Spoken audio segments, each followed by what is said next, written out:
the series visits a facility more than a half-century old, Martinsville Speedway in Virginia.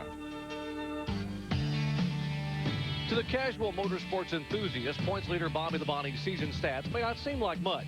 After all, he hasn't won the most races, led the most laps, or even earned the most money. All he has done is start 27 straight races without failing to finish once. And since April 30th, spanning some 22 consecutive weeks, his name and no other has sat atop the standings. Impressed? Yeah, I thought so. I'll bet this team gets tired of people telling them what they haven't done. Bobby Labonte had never run well on road courses until this year, and he recorded top 5 finishes on both. Bobby had never started a backup car in the back of the field and pulled off a win until this year at Darlington. And Bobby had never won or recorded a top 5 finish at Martinsville until, oh yeah, that's today. Now, history tells us that true championship teams feed off adversity and draw strength from challenge, which may explain why the late Alan Kulwicki's favorite quote came from legendary football coach Vince Lombardi, who said, "Obstacles are what you see when you take your eyes off your goals." Today, like Lombardi's, like Kulwicki's, Bobby Labonte's team must have one heartbeat, one focus, one goal, which is one championship. The Kulwicki comeback of '92 was a modern-day motorsports miracle. Appropriately, with 7 races left this season, 3 drivers dream of duplicating Allen's charge to #1. Kulwicki rallied from 4th place, 278 points back, with 6 races to go. Alan Kulwicki is coming off of corner number 4, knowing that he's winning the championship. There's the checkered flag for Alan. He's the champion for '92. Visions of the 2000 Winston Cup are fading for 3 contenders, but the cheers for the '92 champion still echo in their mind. There is time, there is hope, there is history, but for these 3 men, their mission at Martinsville is clear: win, then do the math. Dale Earnhardt got a good start on Friday. He starts 12th, his best starting position here since April of '96. His last win here, September of '95. On this flat track, Dale Jarrett has a huge mountain to climb.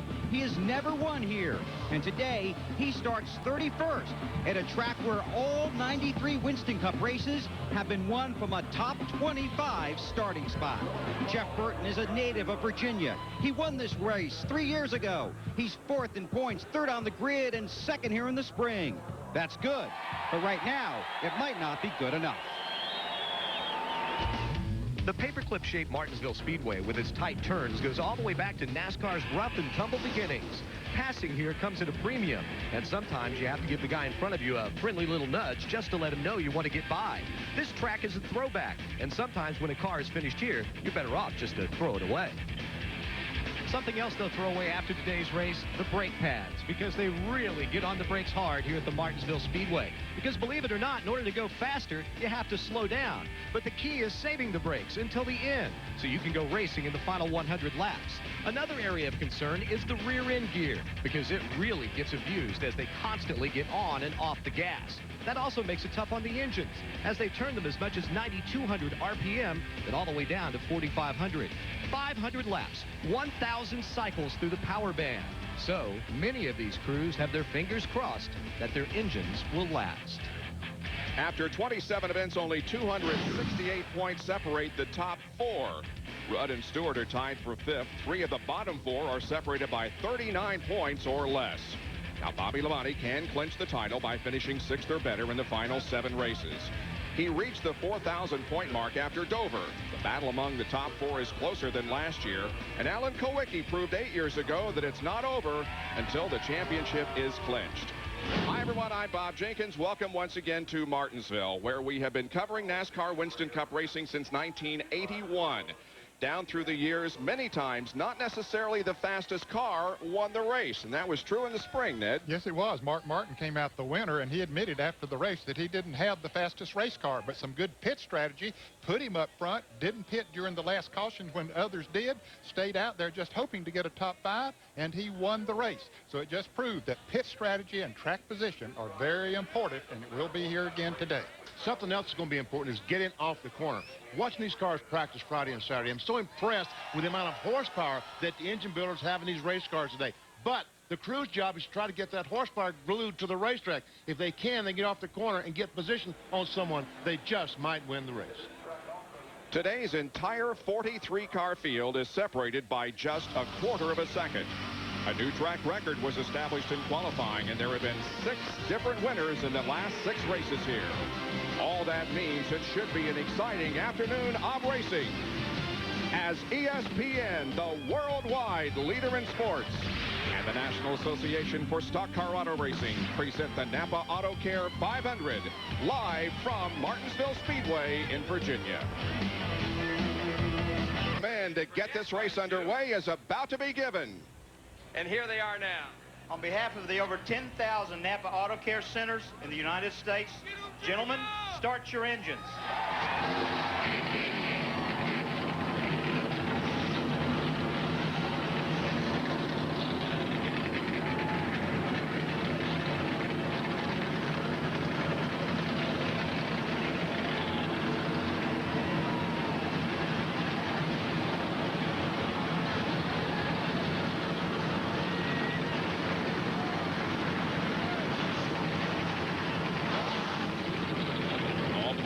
Drivers now strapped in their cars alone, getting set for 500 laps of competition here at Martinsville. And our competes is just a little over a half mile. The front stretch and the back stretch are 800 feet. The banking in the corners is 12 degrees. It's often described as a paperclip shaped racetrack, and that's exactly what it looks like from our aerial view.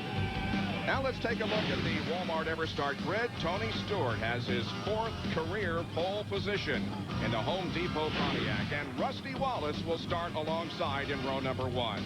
Row number 2, Jeff Burton from South Boston, Virginia, and alongside his brother Ward. In row number 3, Jeff Gordon in car number 24, the DuPont Automotive Chevrolet. Kenny Wallace will start alongside. Kenny started on the outside of row number 1 here in the spring. In the 4th row, it's Bobby Hamilton in the Kodak Film Chevy and Mike Skinner in the Lowe's Chevrolet. In row number 5, Brett Bodine from Chemung, New York in the Ralph's Supermarket Ford, and Steve Park in the Pennzoil Chevy. The 6th row, Ricky Rudd, another driver from Virginia, and Dale Earnhardt looking for his 8th NASCAR Winston Cup championship. In the 7th row will be Jerry Nadeau in the MichaelHolligan.com Chevrolet, and the current points leader in the series, Bobby Labonte from Corpus Christi, Texas. Back in row 8 on the inside is Ted Musgrave. On the outside, a lot of optimism for Robert Presley today. In row 9, Wally Dallenbach. And alongside Darrell Waltrip, his last final race at the Martinsville Speedway. In row 10, Rick Mast. On the inside, Bill Elliott on the outside. In row 11 this afternoon, Dave Blaney and Casey Atwood, his 2nd race for Ray Evernan. Row 12, Mark Martin and Joe Nemechek. Track and row 13, Jimmy Spencer and Mike Bliss. Row 14, we find Kyle Petty and John Andretti. Row 15, Hut Strickland and Stacy Compton. The 16th row is made up of Dale Jarrett and Dale Earnhardt Jr. Row 17, Johnny Benson and Sterling Marlin. Row 18, Jeremy Mayfield, and the final driver to get in on speed, Ricky Craven. The next 7 drivers all got in on provisionals, Matt Kenseth and Terry Labonte in row 19. Row 20, Ken Schrader and Kurt Busch. Row 21, Kevin LePage and Michael Waltrip. And starting in 43rd will be Elliott Sadler in the Wood Brothers car. The Wood Brothers starting their 1,000th NASCAR Winston Cup race here today. 5 went home. Rich Bickle was the 2nd fastest after the practice period before qualifying, but he missed the show. So did Steve Grissom, Scott Pruitt, Dave Marcus, and Carl Long. On boards, Dale Jarrett, the Ford Quality Care on board. He starts 31st today. Mark Martin, the Valvoline onboard camera, back in 23rd position.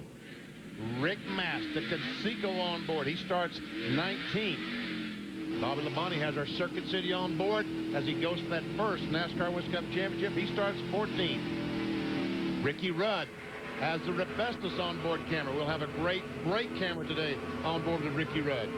Steve Park, the Napa Chevrolet. He starts outside the 5th row today. Mike Skinner, the Lowe's Home Improvement Warehouse Chevrolet. He starts 8th. Ward Burton has the Husqvarna Caterpillar Pontiac outside row 2. We'll be right along with Ward today. And on the outside of the front row, the Miller Lite Ford of Rusty Wallace.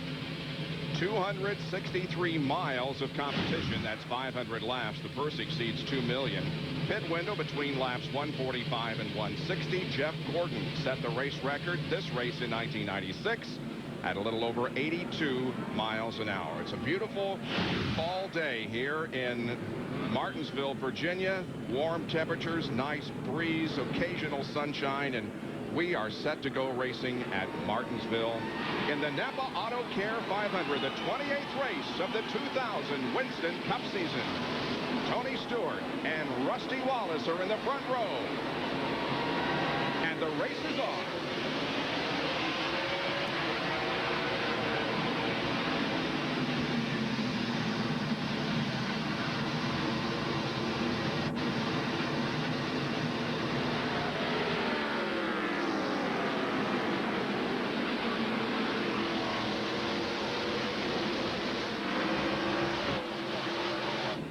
Well, by about a half a car length, it was Tony Stewart that led lap number 1. That's the 12th race that he has led in the 2000 season. But Rusty Wallace is staying right alongside him. And now at the end of the backstretch, Rusty will go into the lead as Ward Burton challenges Tony for second. Boy, Rusty just drove it on down into the corner and took over that position, so he'll lead the next lap. It all started on turn 2. Rusty Wallace, I talked about getting a bite, getting grip off the corner. He was terrific off that second corner and got momentum and was able to pass Tony Stewart on the outside. Momentary battle between the Burton brothers there for third, but Ward now has that spot. Jeff back in fourth. And in fifth position is the 55 car of Kenny Wallace. Dale Earnhardt banging on the car that he owns, the number 1 car driven by Steve Park.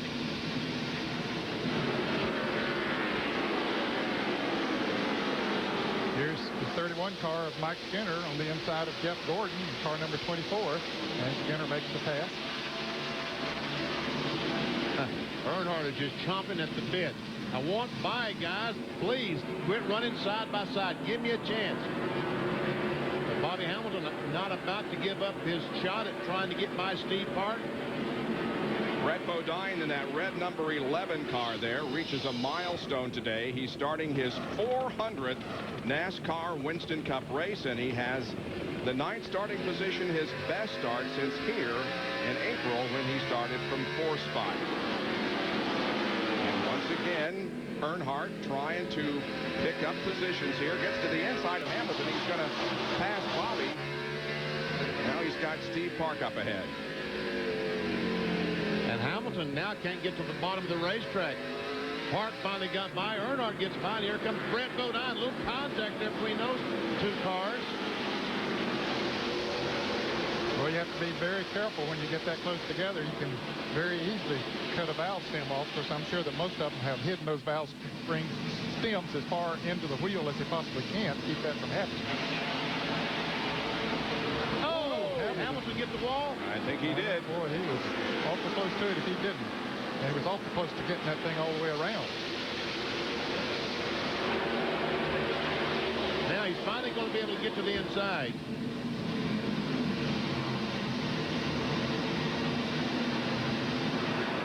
This is what can happen in Martinsville on a short track. Look at the chain reaction here as everybody slams on the brakes, and whoa! And Ricky Craven had to really go high there in the car number 50. Best battle continues to be for third up front, as once again the Burton brothers from, we determine what, about 50 miles from here? About 50 miles near South Boston, Virginia. Both of them grew up. Here comes Mark Martin doing battle with the 93 car of Dave Blaney. That's back for the 23rd position. And behind Blaney is Jimmy Spencer and Kyle Petty, who is in the 45 sprint car here this weekend. They will run Homestead also, in addition to here at Martinsville.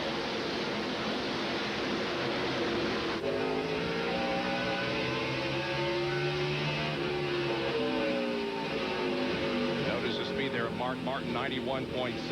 The leader is turning a lap of 92.6 that last time around. The leader is Rusty Wallace, as his advantage over Tony Stewart amounts to about a half a second. And that's only about 3 or 4 car lengths. There's Jerry Nadeau in the 01 of Ted Musgrave.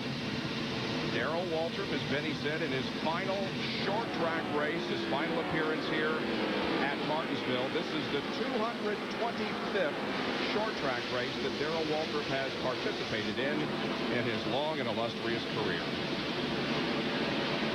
Right now, he's running in the 17th position.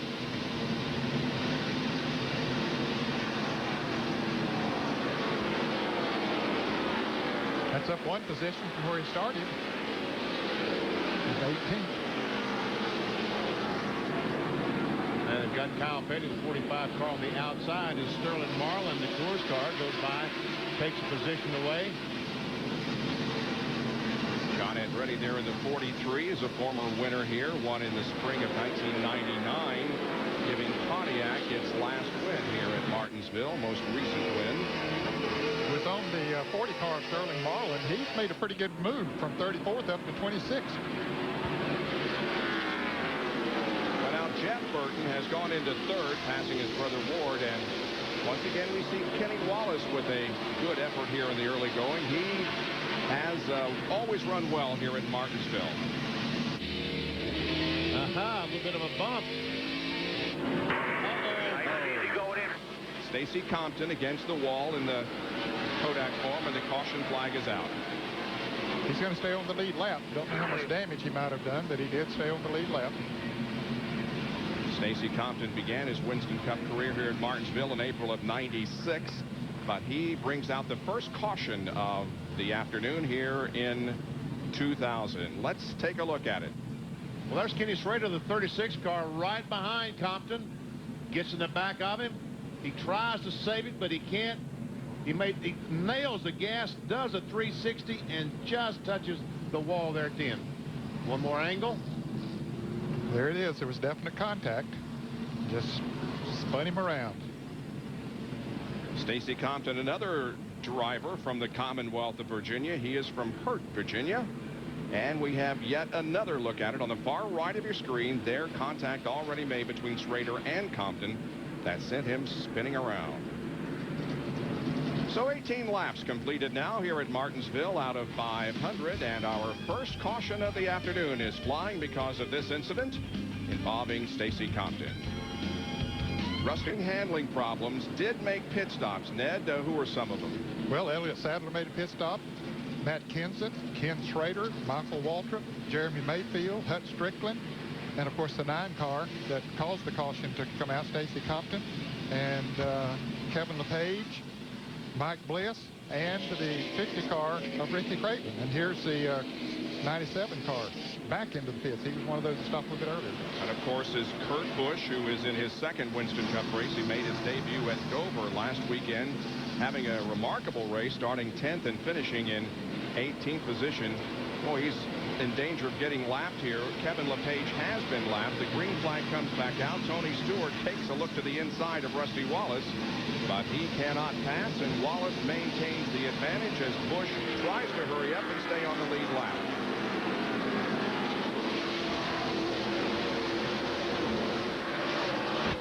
Well, I'm afraid Kurt Busch was a little fast on exiting pit road, Bob. He's going to be green flag.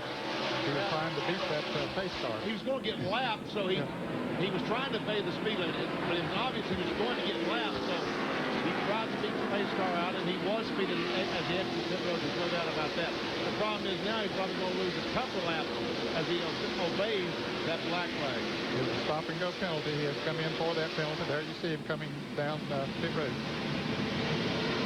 And on pit road with a flat left rear is Casey Atwood, who is also in his second NASCAR Winston Cup race. He made his debut at Richmond a couple of weeks ago, finishing 19th, but a flat left rear has sent him to pit road early.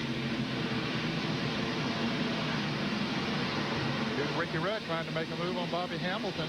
We saw Hamilton out in that wide groove a little bit earlier, and it cost him. Might cost him again. And Ricky Rudd tries to move on the inside, but so far hasn't been able to make it work.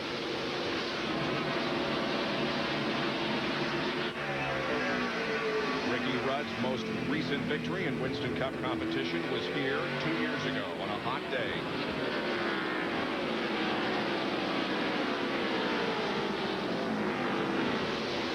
We all remember how Ricky was just totally spent after that race. They had to literally drag him out of the car, give him oxygen before he did his winter interview. It's a half-mile racetrack, but it's one of the most physically demanding racetracks on the circuit. Today, these guys get a break. It's in the 70s. That day, it was in the 90s, and Ricky Rudd did his victory lane interview laying down on his back. Rudd has now moved to the 10th position after starting in 11th. There is Casey Atwood in the 19 car. He is now 3 laps down. Kevin LePage and Kurt Busch have also lost laps.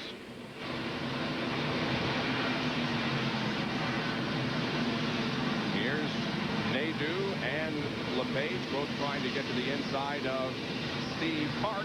Actually, Steve Park is going backwards, Bob. He's lost about 4 or 5 positions here in the last 3 or 4 laps. His car is not working to his expectations, at least at the moment.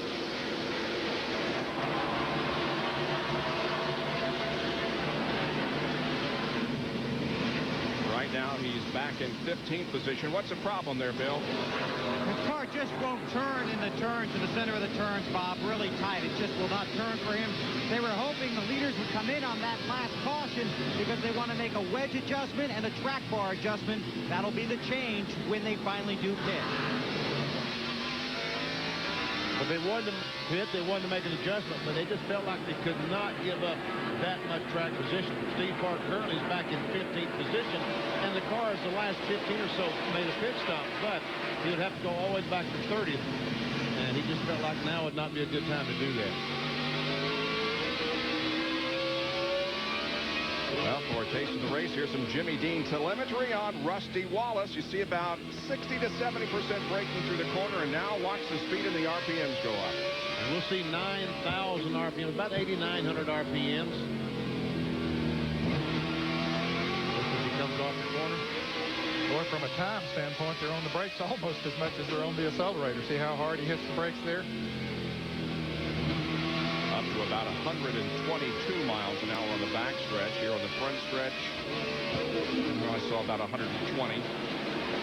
Here's Wally Dallenbach and Joe Nemechek doing battle for the 19th position. Dallenbach started back in 19th, and he's about to go back to 18. It appears as though he is.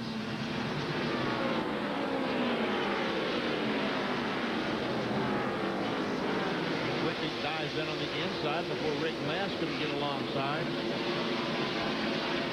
Joe Nemechek in the 33 car will celebrate his 37th birthday on Tuesday of this coming week.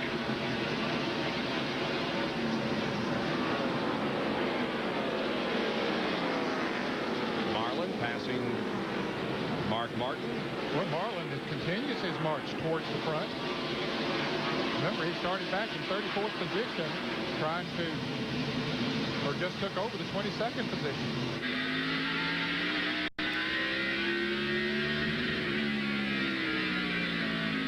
On board with Rick Mast. We'll see what kind of RPMs that he might be turning.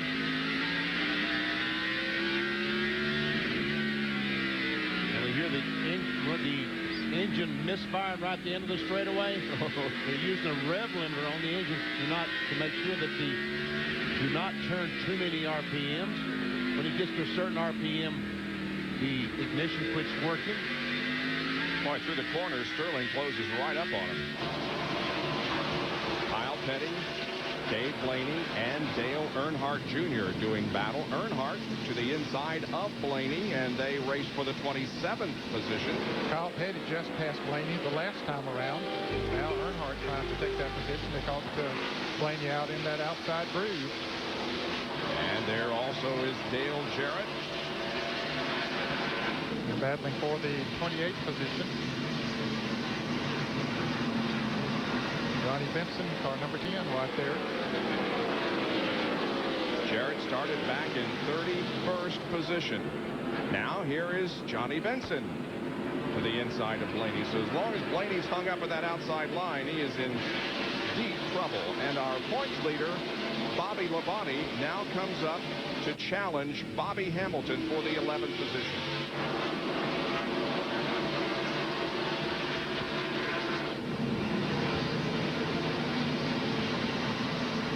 Nadeau and Kevin LePage right behind. Again, LePage is not on the same lap as everybody else.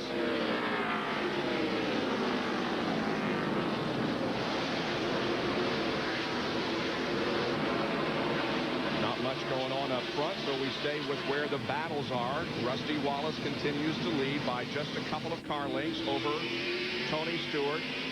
Jeff Burton is third, Ward Burton fourth, and Kenny Wallace fifth. They stay in that order up front.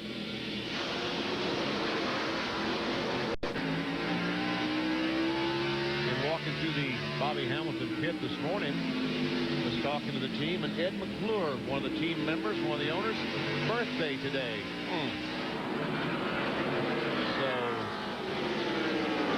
We've talked all weekend, Benny. Bobby Hamilton will not be with this team. He's going to go to the 55 car next year, but he wants desperately to win a race before the association ends. We went to the trouble this week to go to Greenville, South Carolina to test on a racetrack there that's similar to the Speedway. Felt like it would help him be better prepared for Martinsville.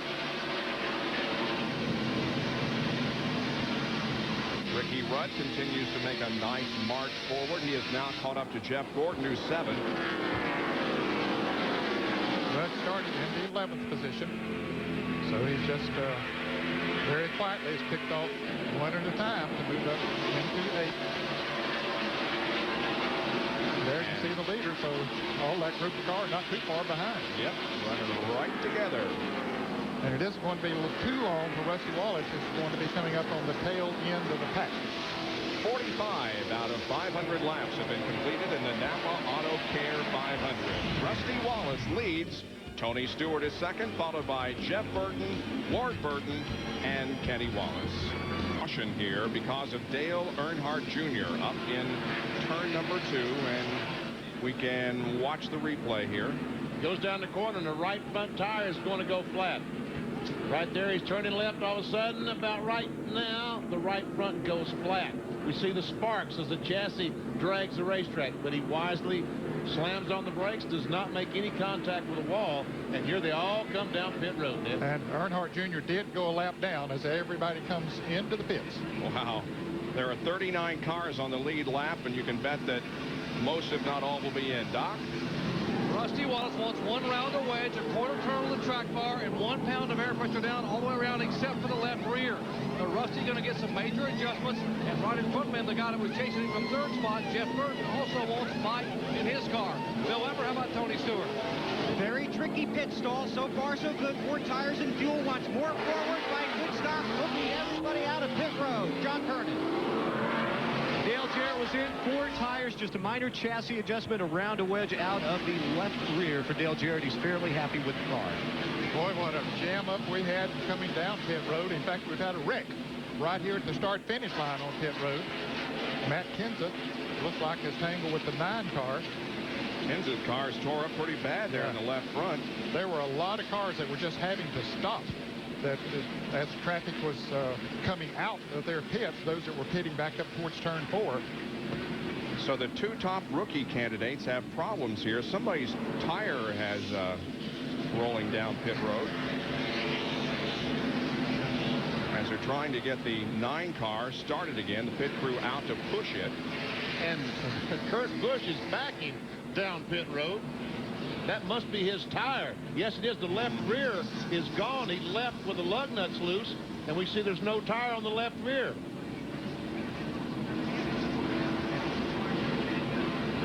Now, can they get the jack under the car? Folks, just watch all this stuff up here on the top of the...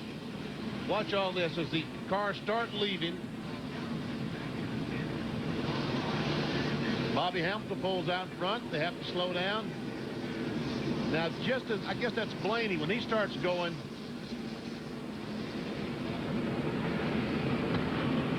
There we see Michael Waltrip involved. I guess the 17 car ran in the back of Michael Waltrip, but the 9 car of Stacy Compton would not roll. I don't know what that's all about, but we see him changing the radiator in the 17 car. So the caution brought out by Dale Earnhardt Jr., and during it, the top rookie candidate, Matt Kenseth, has problems. under green as we are back to competition here at Martinsville. It is Tony Stewart, now the leader of the race. That is Jeff Burton now running second. Rusty Wallace is third. Mike Skinner fourth, and Jeff Gordon is in fifth position. Now the 19 car, third in the line there, is not on the lead lap. And a car going slowly down the backstretch. Ward Burton in the Caterpillar Pontiac. He couldn't get into the pits. He could not get down in time to get into the pits. He's inside of you now. Come on down. You see him turning all the switches off, which tells me that something happened to the engine.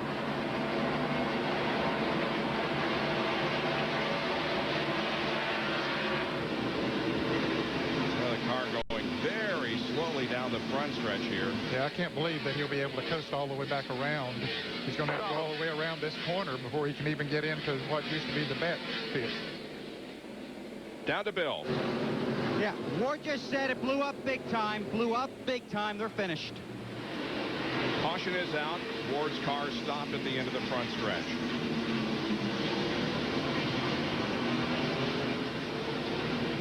Let's listen.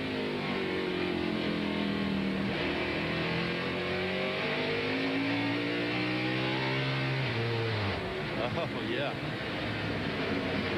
Maybe a rod broke. Something. Yeah, sounds like something desperate happened inside that engine. Well, a DNF would be his third straight DNF. After 37 straight races in which he was running at the finish. Back in a moment. Going back to racing action in just a moment, checking out the right front tire that came off of Dale Earnhardt Jr.'s car. As best as they can tell, I told you at the beginning of the show just how much they use the brakes. Well, that creates a lot of heat. It made it so hot that it melted the bead on the inside of the tire, causing it to blow out and go flat. Now let's go to Dr. Jerry Punch.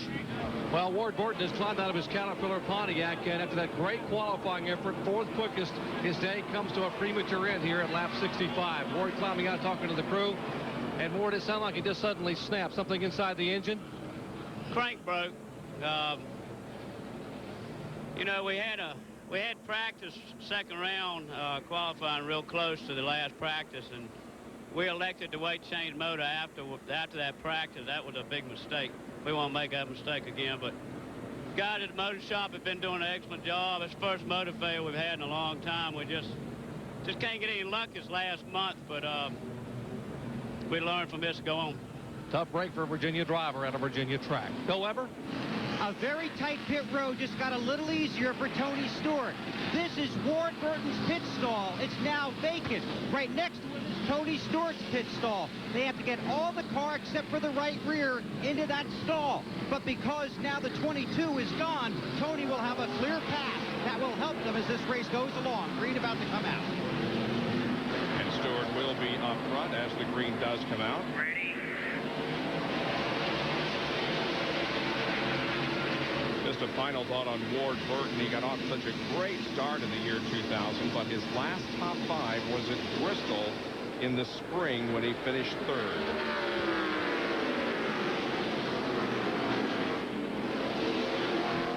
Casey Atwood there in the car number 19 is 3 laps down.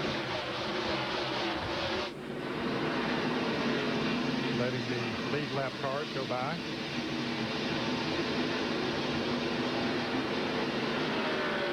And a battle for second spot is Rusty Wallace. Dives on the inside of Jeff Burton. Takes it away. That was easy. Yeah, once he got a nose under there, Jeff Burton didn't fight it, which was a smart thing to do. That's part of that being patient that we talk about when we come to Martinsville. There is Mike Skinner, who is running in fourth spot. Up ahead is Burton.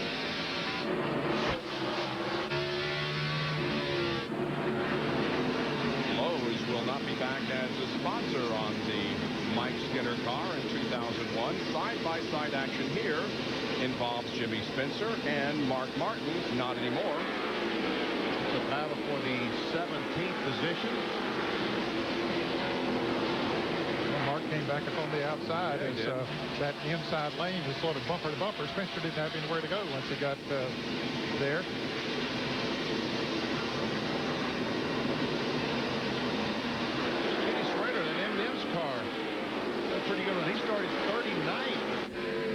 they're battling for the 19th position now. Here's Kenny Wallace trying to take 5th away from Jeff Gordon. He's got a good position down there on the inside of the track as we watch from Ricky Rudd's perspective. And Kenny is going to take 5th, and Ricky is going to go to 6th. And now with Gordon hung out there, he may lose several spots. Yep, looks like he's going to get down in front of Earnhardt. Yeah, Earnhardt tried to jump in there, but he's a little bit too far back.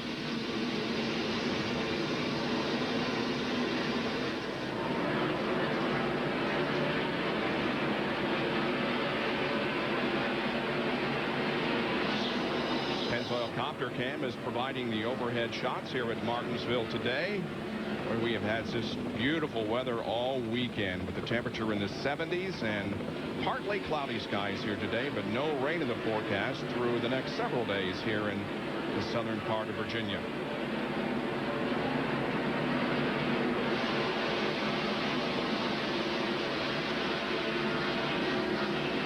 We might mention that Matt Kenseth, who we saw a little bit earlier behind the wall getting his radiator changed, he's back out on the racetrack. He is 8 laps down. Dale Earnhardt Jr. is also back out on the racetrack. He is 10 laps down. There is Kenseth in the 17. And he is running just ahead of this battle for position.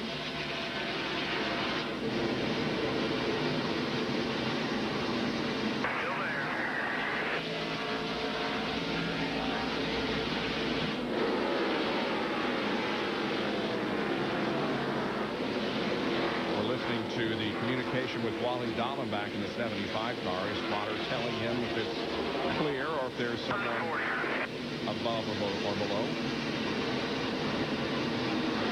Well, that 40 car of Sterling Marlin continues to march towards the front. He's up to 21st. Had a little damage there to the back, but doesn't seem to be affecting the car right now. Tries to take over does take over the 20th position.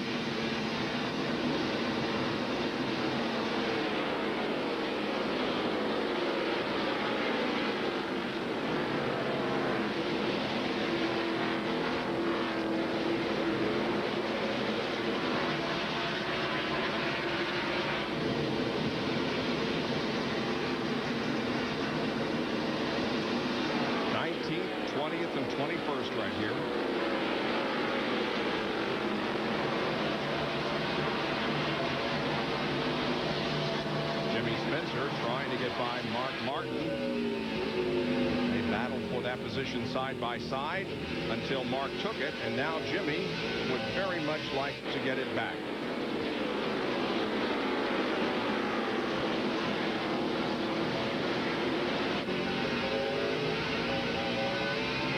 I don't know, looks like the screen that keeps the debris from going into the radiator has been knocked a little bit loose on the 26 car. It's possible that some of the rubber and debris could slide in there and plug up the radiator. Unfortunately, on this racetrack, they don't wear the tires that bad. It's not like a Darlington or like North Wilkesburg used to be, where they really would grind the rubber off. It might not be as big a factor as it could be at some other racetracks. As you saw Mark just moved over and let Spencer go.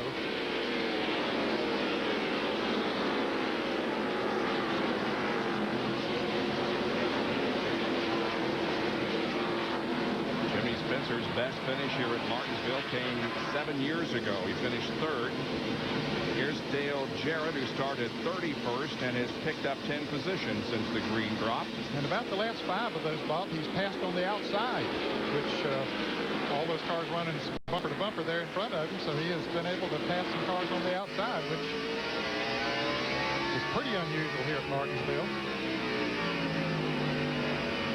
Dale Jarrett made his Winston Cup debut here at Martinsville in the spring of 1984, and what he has done since then is amazing. Here is Kenny Wallace and Mike Skinner doing battle. That's for 4th. And Skinner's got position. Looks like he's going to be able to take that spot away from Kenny Wallace.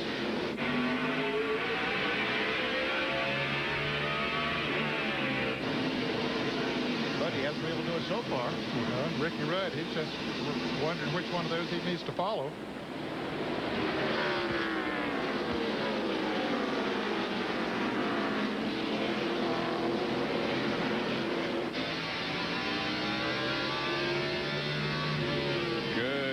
onboard camera here with Mike Skinner looking back to Kenny.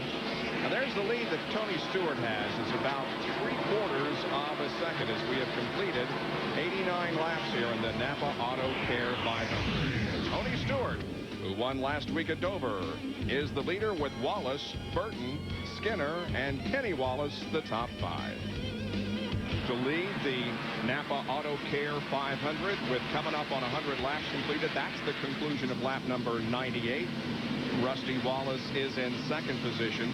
Tony was eligible for the Bud Shootout at Daytona in February earlier because he had won the pole for the second Pocono race, but he has now 2 poles for the year 2000. There is the lineup for the 2001 Bud Shootout involving the Bud pole winners this year. Rusty Wallace with 8 poles this season. And there is Tony Stewart, who in the first 10 races of 2000 did not lead a lap. He has since led 12 races and is second to Rusty in laps led this year, but there's a huge gap coming into today. Tony had led 824 and Rusty Wallace had led more than 1,500. Jerry has more on Rusty Wallace. Guys, yesterday in happy hour, Rusty Wallace only ran the first 20 minutes, but it was not by his own choosing. They had an engine problem, and they had to call it a day. What happened was 2 of the rocker arm studs pulled out of the thread. There's a long bar, runs on top of the head, and at one end, 2 different studs pulled out of the thread. And of course, that meant they had to stop happy hour and put a fresh engine in for today. Now, crew chief Robin Pemberton rationalized by saying, hey, we'll have a fresh motor in for the race, and we'll have 100 laps less on our engine than anyone who ran happy hour. But still, it has to make you wonder if you're Rusty Wallace. Last time he ran this car was in Richmond. He led 88 laps and had engine failure and parked it for the night. A little bit of concern here in the 2 team. And we'll watch as we go on board their Jimmy Dean telemetry. We can see what kind of RPMs that he turns. I saw 9,100, and there's no wonder that stuff decides to break at that kind of RPM. It gets tired of going up and down that fast. Boy, back in the days when we were racing, Benny, and of course those are 427 cubic inches, at least in my day. And if you got over 6,500 RPMs, you were stretching it. There is Dale Earnhardt, who's caught up to Jeff Gordon, who's running 7. Earnhardt tries to get to the inside. That hole closed up. But he'll try to open it up again and does. Gordon don't fight him that time. Dale recently became a grandfather for the 3rd time. Kelly, his daughter, gave birth to 6-pound, 14-ounce Carson.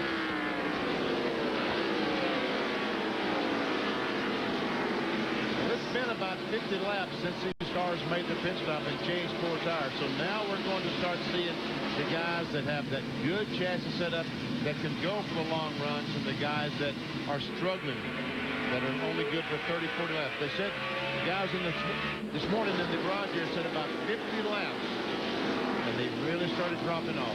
Come off. Kenny Wallace got a little tap there from Ricky Rudd last lap. Rudd trying to pass Kenny and will now get to the inside of him in the corner. Here comes Earnhardt up there to join in on that battle. Looks like Rudd may have hit the curb, didn't he, down there in the corner? Might have. Earnhardt's going to try it on the outside.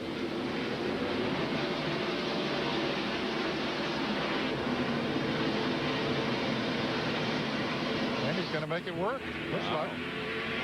Pretty impressive. It looks like this is the guy that, and now he's going to just drive down on the inside of Kenny Wallace. Wow, he passed 2 in 1 lap. That's impressive. And that moves him up to 5th. Here is Dale Jarrett continuing to march forward. He's battling for 18th with Ted Musgrave. By the way, our points leader, Bobby Labonte, is currently being shown in the 9th position, about 3.5 seconds behind Stewart.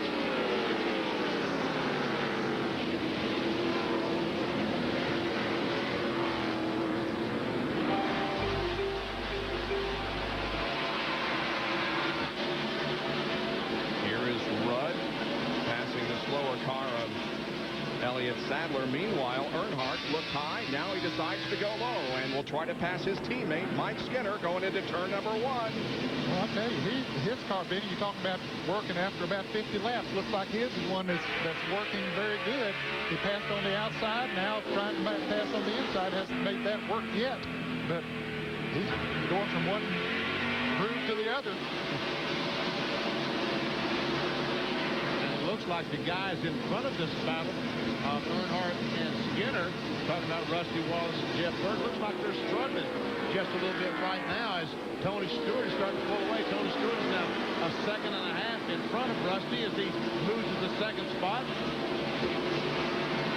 All kinds of positions being changed here in the top 5, Doc, including Earnhardt. Bob, yesterday in happy hour, Dale Earnhardt was very concerned. In the short runs, his car would not turn in the middle of the corner. They worked with the rear sway bar, changed the right rear spring, and said the car was still tight in the middle. But they knew in long runs, they would be one of the cars to beat. Earnhardt climbed out of the car after happy hour with a huge smile on his face. And when he climbed in this morning, just before the national anthem, he had a bigger smile. He must know something. Cars performing very well here with 114 laps completed. And Ricky Rudd is looking good, too. Here he comes on the inside of Rusty Wallace. Rudd. That'll move him up to 4th. So Wallace, who was running second a few laps ago, is now back to 5th. And now Kenny Wallace and Mike Skinner. Oh, and Hut Strickland has a problem in the Dunleavy car. And he has smacked the outside wall hard. And Rick Mast is also involved. Because he hit the inside wall hard here, too. I believe Rusty Wallace has a flat right front tire also. Well, there's smoke coming from the car in any case. If that's the case, is Rusty going to pit and take a penalty, or is he going to ride around the racetrack? Well, the others are coming into the pit, so... Well, pit road is open, yeah, so... right. Hut Strickland is out of the car. He scampers and... Oh, man. Boy, he hit that hard, didn't he? And there is the flat right front on Rusty's car, John. Dale Jarrett's in for a 4-tire change. Work already completed on the rights. Now on the left sides. Just a little bit slow getting the car up in the air. He's in the very first pit. As you enter pit road, he is down and away. Jerry Punch. Jeff Burton, half a pound of air pressure out of both rear tires. 1 round down on the track bar and 1 can of fuel. That's all. However, 4 tires, no changes for Tony Stewart. First stop was 14.79. Another good stop, Earnhardt, then Rudd, then Skinner off back road. big concern, Rusty Wallace had cut a tire. Rusty had a little more time on pit road, and this smoking, simmering tire has been pulled here behind the wall. A big break for Rusty Wallace, apparently debris on the racetrack, and he was able to get the car in and get the tire changed under the caution flag. But they dodged a bullet here once again in the Miller Lite team. Well, he stays on the lead lap, but loses a huge amount of track position. Here is Rick Mast on board.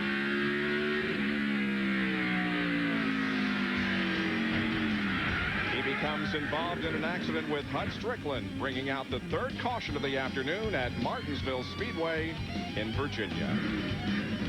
Number 4 has brought out the caution involving Hut Strickland and Rick Mast. Here's a co-pit summary. Tony Stewart stayed the same. Jeff Burton lost 3 positions. Earnhardt gained 1.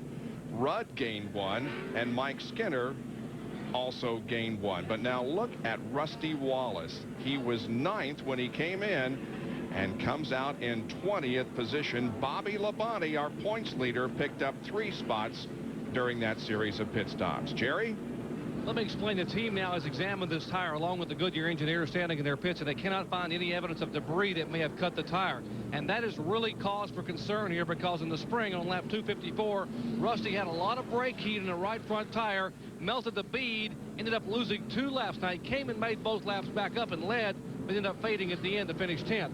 Now the concern here, just past the 100 lap mark, is this brake related? And Rusty on the radio a moment ago said, I haven't been using that much brakes, and that makes the team even more concerned because it is very, very hot. You see where apparently the bead may have melted down on the inside of the tire. No evidence of it being cut. It could simply be brake temperature, and that could mean trouble for the 2 team the rest of the day. So under caution we remain as Rusty has himself back in the 20th position. Here's the incident that has caused the 4th caution. Hut Strickland hard into the wall off of corner number 4. Rick Mass stays in the race. Strickland is out. A strategy move. They took on only right side tires. He said the car was a little bit loose. They're not seeing any wear at all on the left side tires, so he decided to roll the dice, get some track position, and he also said just putting the right side tires on the car with the older left side should tighten the car up for him. Now to Bill Weber.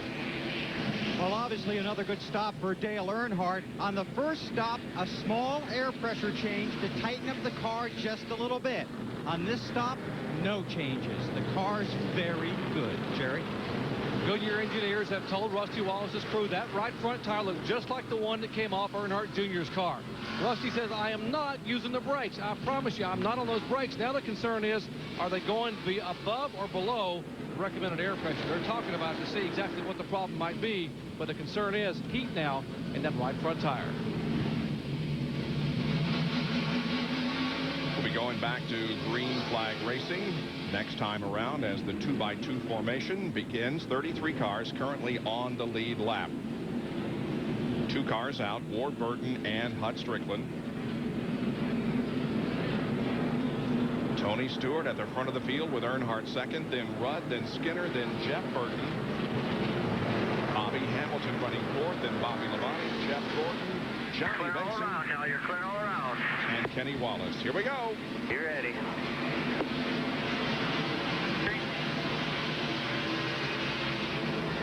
One thing Tony Stewart wanted to do was clear the 16 car of Kevin LePage before he got into turn 1. He did that very successfully.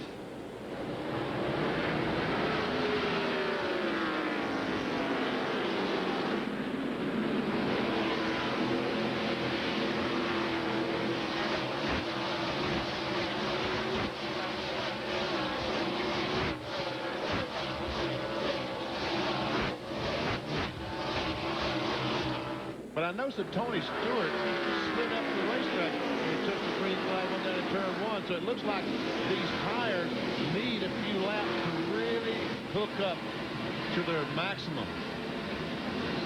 Get the air pressure build up a little bit, I guess.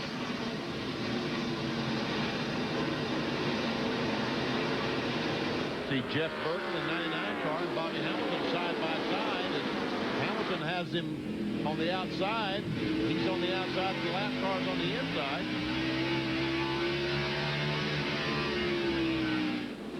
Bobby Labonte trying to go on the outside of Jeff Burton.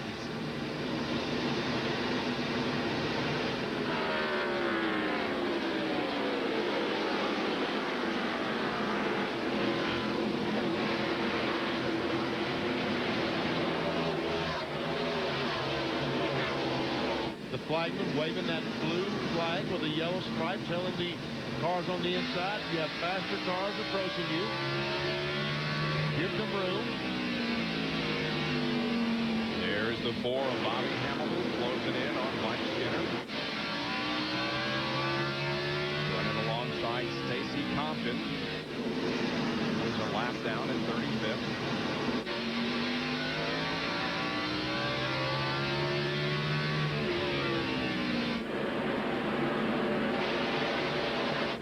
Dale Jarrett, who is back in the 18th position with the 40 car of Sterling Marlin.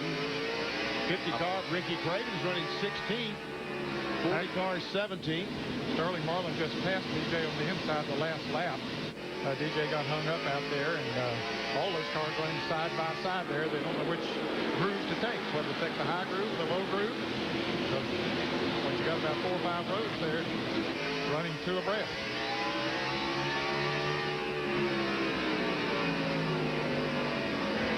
Right behind these guys is the 2 car of Rusty Wallace, and after that flat tire is falling back. So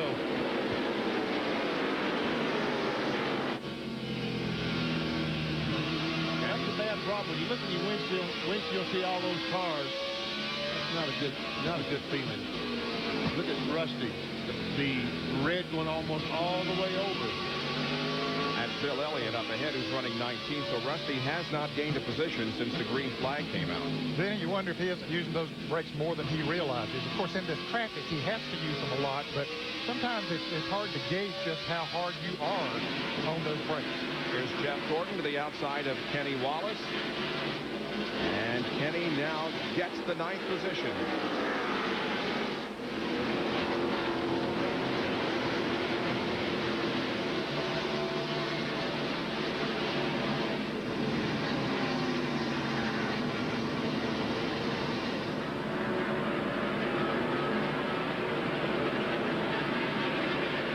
Stewart, just a couple of car length or 3 or 4 car length advantage on Dale Earnhardt. Well, he pulled out to probably 8 or 10 car length advantage on Earnhardt. It looks like right now that Earnhardt might be a little bit quicker than Tony Stewart. And Ricky Rudd is right there with both of them. Sure is. Down to Bill. Well, those guys all making time on the track, but making up time in the pits. Tony Stewart for his first 2 stops, 14.79 and 14.49.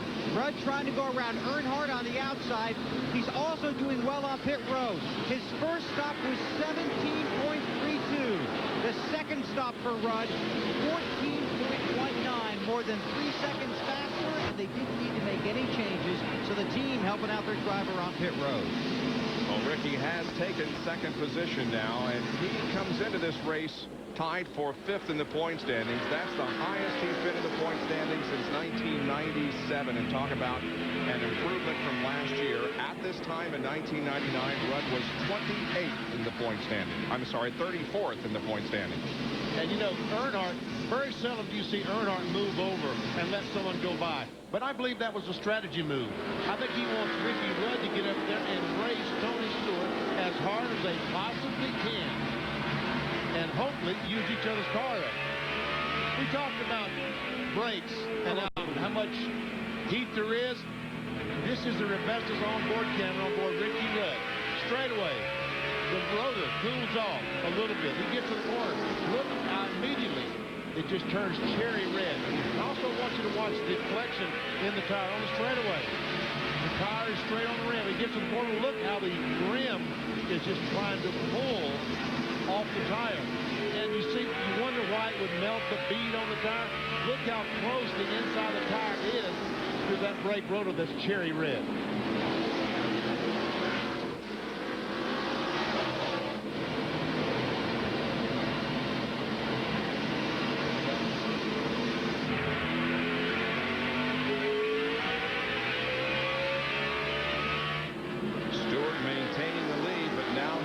A whole bunch of the Haviland, Texaco Haviland Ford in his rear view mirror, driven by Rudd. Last time by, Tony Stewart was a little quicker. That may be because he was in front.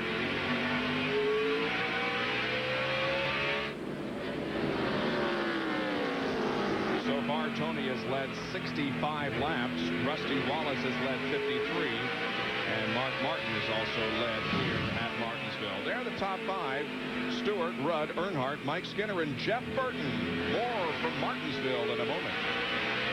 Here at John Kernan, Bill Weber, and Dr. Jerry Punch. Back with you at Martinsville Speedway in Virginia. It's the NAPA Autocare 500. Here are the top 6 in the point standings going into this race, and here's where they are running. 3 of the top 6 are running in the top 5. And 5 are running within the top 10. Dale Jarrett, who started 31st, has moved up to 17th. He, of course, is 3rd in the point standing. Actually, there are 4 in the top 5. Yeah, that's right.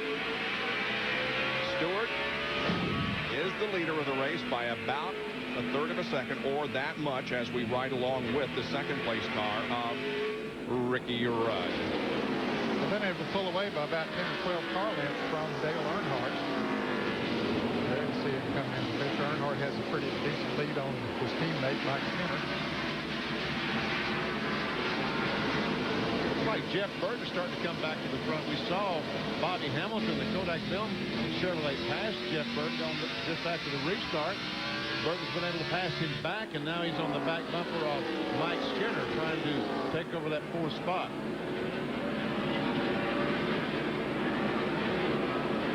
We had a computer glitch. Tony Stewart has led 102 laps now. Rusty Wallace 53. Our computer was showing that Mark Martin had led, but he has not. Only 2 leaders to this point. Wasn't my fault, BP. It was the computer. Oh, yeah. You can always blame my computer. Glad you're so sympathetic. I knew that's what it was, Bob. Thank you, Ned. Burton still trying to look low on Mike Skinner. He might have something here. And Skinner's going to let it go. Jeff Burton to 4. Ward is already out of the race. He was the first out. Here's first and second. There is Earnhardt, who's only less than a second back of. Oh, we got a big crash. The 50 car is involved, the 97 of Kurt Busch, and still no caution. If Kurt can get it going, I don't think we'll have a caution, but so far it isn't going. Nope, he's sitting there. And now the caution waves. Kurt Busch, the young driver from Las Vegas, Nevada, in the John Deere Ford, took over this car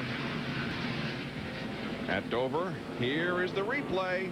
And it looks like the 97 of Kurt Busch got into the left rear quarter panel of the car number 50 of Craven. This is from Steve Parks on board. Oh, Park gets into the back of the 97. Don't know how much damage that might have done. Now the leaders are all coming down pit road again. Except Stewart, who has decided to stay out there and maintain track position. Wow, that's huge. That is huge. Here's John. Johnny Benson is in. They'll do 4 tires this time. They took a half a pound of air pressure out of both rear tires. Also a round and a half of wedge in the right rear just to try and tighten the car up. Around to the left side now. Little trouble getting the jack underneath the car, but they finally get it up. Left side's going on. He'll be gone soon now. Dr. Jerry Punch. Likewise, 4 tires for Jeff Burton. Said no changes. The car was a little flat at the very beginning, but getting better and better. So no changes, 4 tires only. Bill Weber. 4 tires and fuel for Ricky Rudd. Another good stop for the 28.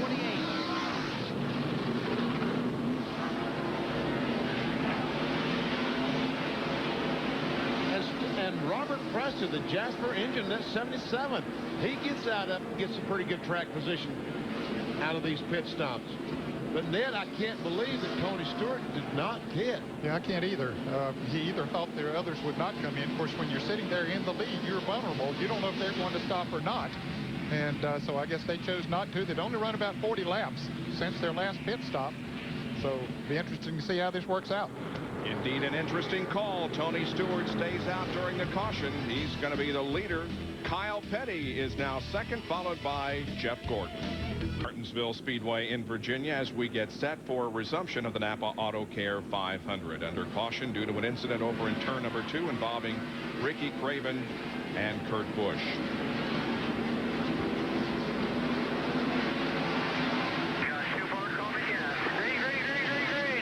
Neither Tony Stewart nor Kyle Petty, who's running second, pitted during this caution, and the 24 of Jeff Gordon and the 2 of Rusty Wallace only got right side tires.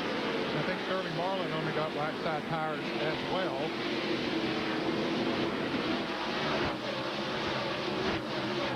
I would see that the 8 car of Dale Earnhardt Jr. with those fresh tires trying to get a lap back. He's up there about to go by Tony Stewart.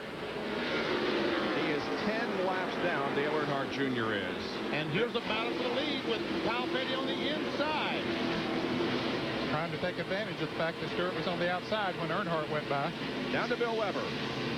Well, Zipadelli and Stewart talked it over under the caution. They only had about 30 green flag laps on those tires. Tony said the car could be a little better in the center of the turn, but other than that, they felt the car was good. No reason to come in. They felt most guys would stay out behind them. They told Tony, do the best you can. Let's get an update on Kyle from John Kernan. Well, I talked to Kyle Petty's crew and asked them why they decided to stay out and not pit that time. They said, hey, you know what? The car was the best it has been all day long, and we're not here racing for points. We're here for experience. So let's try and get a little experience out in front of the pack. Originally, there were no plans for Kyle to run this car this year. They were going to wait till next year, but Sprint has a presence here in this area of the country and also in the Miami area, so they have decided to run here and at Homestead later this year. So Kyle Petty right now running in the second position. He had a great run here last year, starting 4th and finishing 7th. And they talk about getting the crew some experience in running the NASCAR Winston Cup race. And I think that's a very good idea to just see what's going on and just how tough it is on these weekends. Jeff Gordon up ahead in 3rd. We're on board with Ricky Rudd, who's 4th. Right behind is Jeff Burton in 5th. And then comes Sterling Marlin in 6th. And then Earnhardt. Earnhardt, of course, took on 4 tires. We mentioned that Sterling Marlin only took on 2. Had a very fast pit stop. Got him some good track position because he was running back in about 16th position before this caution came out. So he now is up to 6th, picked up about 10 spots. And now Kyle Petty got up high, allowing Matt Kenseth to go by. And now Jeff Gordon closes right in on the rear spoiler of the 45 Sprint Pontiac. I think if Sterling Marlin brushed the wall off turn 2 that time and allowed Dale. Oh, some piece of metal flew up against the outside retaining wall. Wow.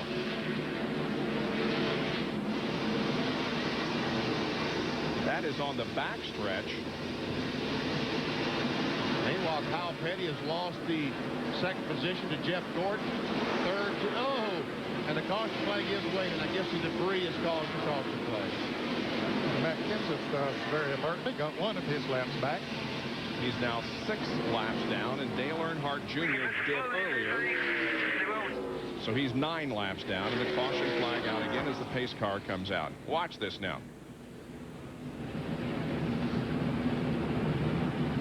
There, that piece of line, it hits the good. It looks like the exhaust system.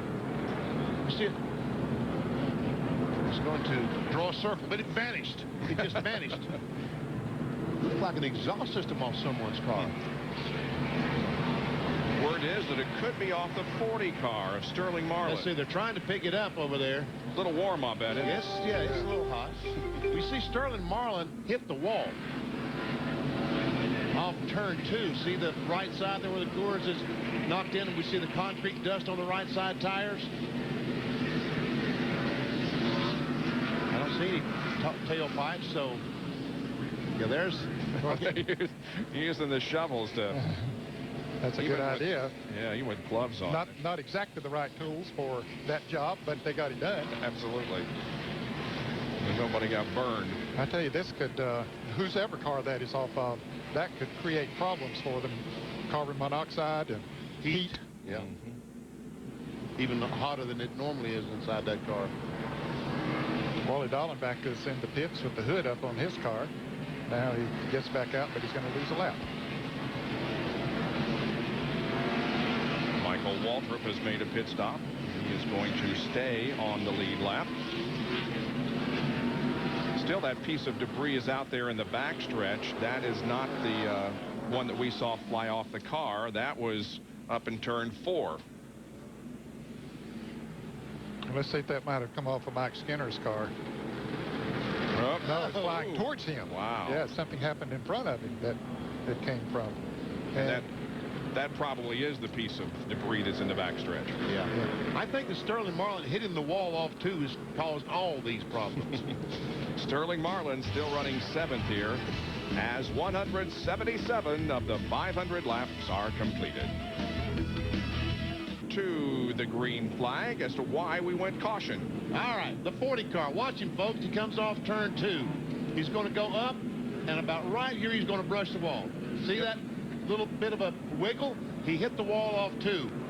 And that loosened the exhaust. Since the exhaust was coming out the right side, it loosened. And about right there, it's going to leave and go up and hit the outside wall. We saw them pick it up. Green flag is in the air. Get ready. Ready.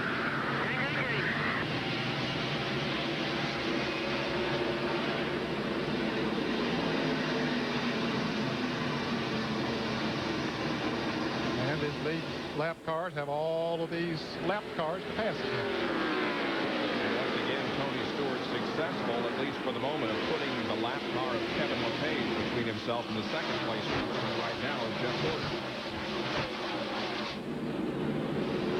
And look at Jeff Burton up on the high side. Trying to go by Ricky Rudd on the outside. He's got position. But he's decided that's not the place to be when he goes into turn 3, so he backs off to follow the line.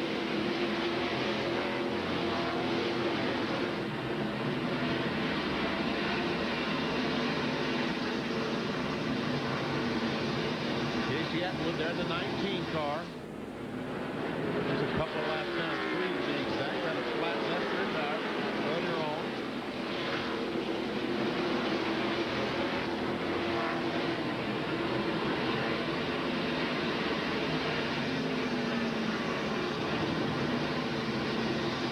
Jeff Gordon continues to run strong. Brown now in second spot.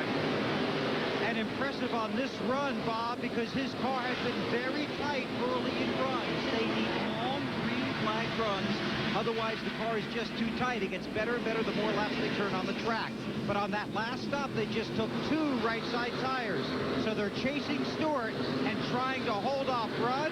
Rudd has 4 tires. Of course, Tony didn't stop under the last 2 cautions. Sterling Marlin still on the pace despite the loss of the exhaust. Oh, we've got trouble up at turn 4 here. Kenny Wallace spinning around, and so is the 4 car Bobby Hamilton. Almost a track blocker as everybody dives to the inside to avoid both Hamilton and Kenny Wallace. There were a lot of cars that were running side by side back there in that area where they were running from about 8th to 20th, really. Oh, we still got cars spinning out as they're racing back to the line. We understand that Stacy Compton had contact with the 8 car of Dale Earnhardt Jr. and Little E is stopped down here on the inside of the racetrack. That's a lot of damage there. We see evidently rode across that left front. His tire is flat, but there has to have been some suspension in that Budweiser Chevrolet. And there's a brake hose that needs to be hooked up to cool the brakes. And a little farther down the track, as we see Earnhardt try to get his car going, and overdoes it there. Spins it all the way around. He goes another lap down, and there's the car number 21 I was about to mention, Elliott Sadler. He's stalled there.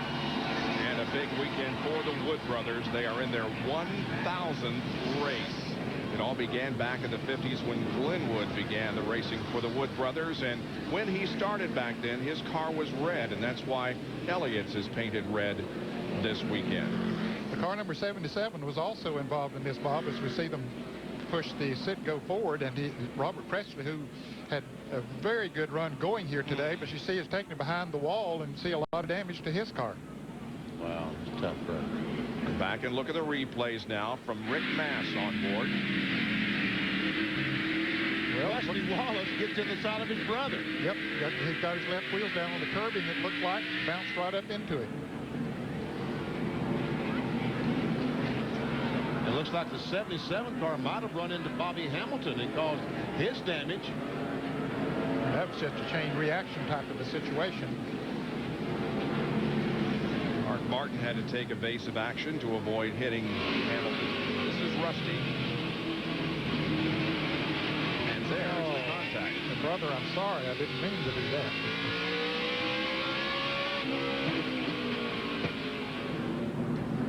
Dale Earnhardt Jr. behind the wall of the Budweiser Chevy as they'll make repairs there on the left front. Mark Martin has made numerous pit stops during this caution. Let's go down to the pits and Jerry. Heavy damage on the front of the Jasper engines forward. They're going to take the battery-operated saws and try to cut the hood off. And Robert Presley still sitting in the car. Robert, what happened? Just come off corner. I don't know what happened up there in front of us. Seen everybody driving the brakes. I went to hit mine, and 11 car got us from behind and just drove us into the 4, and I don't know what happened after that. How bad's it look to you? Well, I think the biggest thing's radiator. Just lost all the water out of it, so go hurry up. Maybe be a little long caution. Won't lose over 4 or 5 laps. Okay, Robert Presley staying in the car. They're working meanwhile to try to get that radiator out. Pretty significant crunch in the right front. Bill Weber? Kenny Wallace making his third trip to pit road. He has fresh left sides. Now he brought him back in to put on the rights. They had to get the right side tires around the car before he could leave. They do that. He needs the pace car out. So Kenny Wallace has stayed on the lead lap. Yeah, sure has. The 4 car has also stayed on the lead lap. That incident happened right ahead of the points leader, right behind. Right in the area where he was running. Yeah, there's Bobby looking back at it. He said, man, look back in the mirror and said, I'm glad I was in front of it instead of behind it. Jarrett not as fortunate. Will ride with him. Ooh, he bumped Brett Bodine pretty well.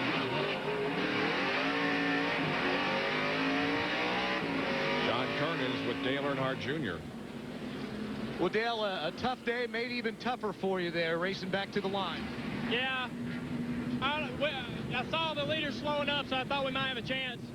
And Sterling was right in the middle of the track, so I tried to stop to keep him hitting him. And the guy behind me, I think, was a lap car, just come up over the top of the left rear. But it's fun. I mean, it's a great racetrack, a lot of fun to beat Bang on. And this kind of stuff is going to happen. Just wish we pushed real bad at the start of the race and blew the left or the right front tire out. All right, back upstairs. As we are set to go back to racing once again now. Get ready.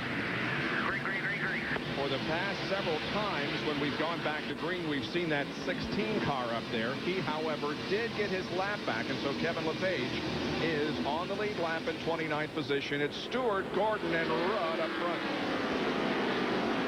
Tony Stewart's liking this not pitted. He might not pit the rest of the day. More today, huh? Well, he went out of gas before the day, but he's able to stay out there with those tires that has 40 more laps on it than the cars behind him. And remember, the 24 car only took 2 tires, so his left side tires had the same amount of laps that Stewart's has.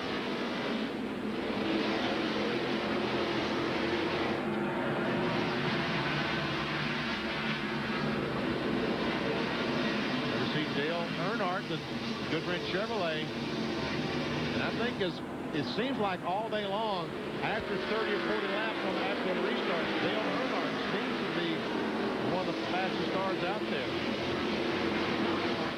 Here's Burton trying to make that pass on the outside of Ricky Rudd one more time. We saw that a little bit earlier. See if he can make it stick this time. Rudd sort of glued there behind Gordon, has nowhere to go, but Burton might make it work this time.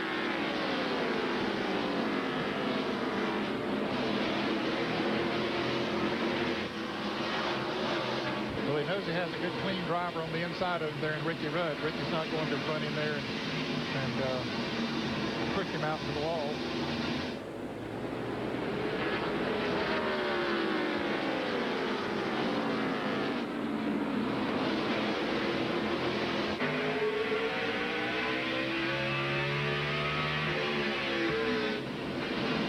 Quite a battle going on here between those two, and boy, Jeff has done well, but still cannot complete the pass up there on the outside line. He'll get on the outside of Jeff Gordon like right now and use him as a pick on Ricky Rudd. Yeah, he's had Rudd pinched down behind Gordon there, and Rudd can't do everything that his car is capable of doing. See, that's the difference in 2 tires and 4 tires.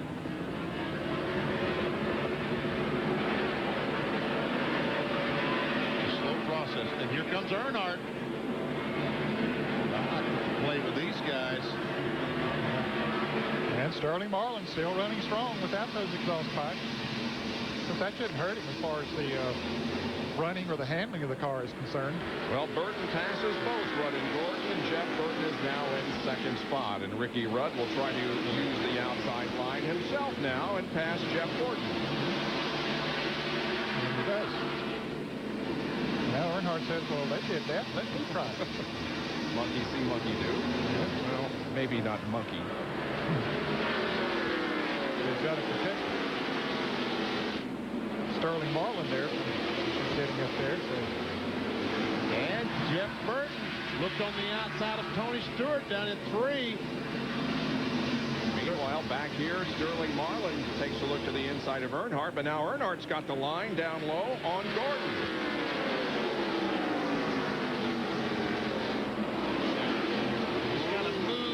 the racetrack.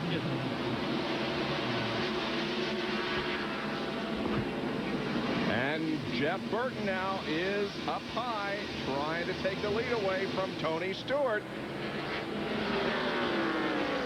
He passed several cars up there, and we'll see if he can do it now. Remember, Tony Stewart has some much older tires. His car slides off the corner, and Jeff Burton go down into turn number 1, has almost completed the pass, and now he has. Ricky Rudd trying to go to second spot. And so we have our third leader of the afternoon here at Martinsville, as Jeff Burton has taken the Exide 4 to the number 1 position. Stewart has led 152 laps. Rusty Wallace 53, and now Jeff Burton is at the front of the field. Back with more in a moment from Martinsville. And our third driver at the front of the field, now we have our fourth. Ricky Rudd has taken the lead from Jeff Burton, and Rudd is up front now. Here's how it happened. Just gets down on the inside, coming off of turn 2, and just motors right on by. I guess good traction, and away he went. Yeah, we look back. Tony Stewart is under fire from Mike Skinner, a battle for the 5th position. Tony Stewart is now back to 6th and about to lose that to Jeff Gordon. So those tires that have 40 extra laps on them are really starting to show on the Home Depot front end. Yeah, he's got about 100 laps on those tires now. The others have about 60.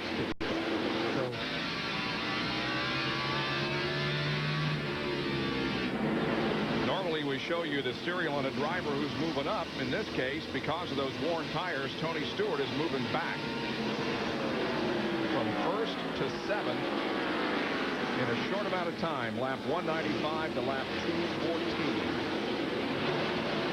And now here comes Bobby Labonte up, and he takes the 7th position.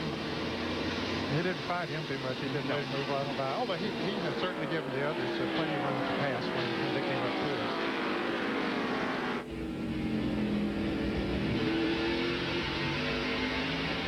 So Stewart would like to see a caution right now to allow himself to get in there and get some new rubber. Yeah, before he goes any farther back. I mean, you know, even with a caution, he's still going to not come out in the lead where he was when they chose to make that decision. So that's going to wind up costing him big time track position.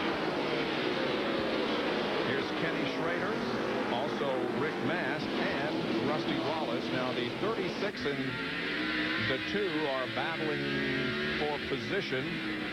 And Rusty Wallace, for some reason right now, is really struggling. I mean, we'd expect him, as good as he runs this racetrack, to go forward. He's maintaining. He's going backwards if anything. But he only took 2 tires on that last stop. So that, I'm sure, had something to do with it, Jerry.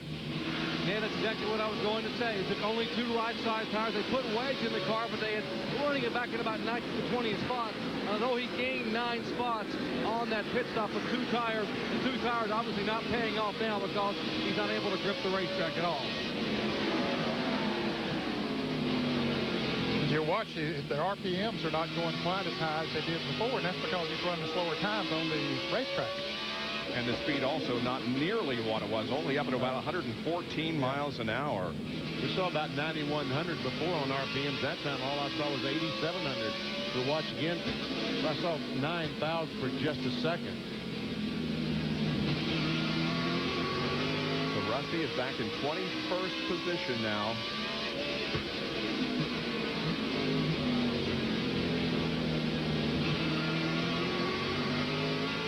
Ricky Craven in front of Rusty Wallace. I passed him just a couple of laps ago, and now he's under some heat from Dave Blaney. And Tony Stewart lost another spot as Jimmy Spencer, the big Kmart number 26, drove by in the last lap. Good run for Spencer. He's in the 8th position. There's a 10th place car of John Andretti.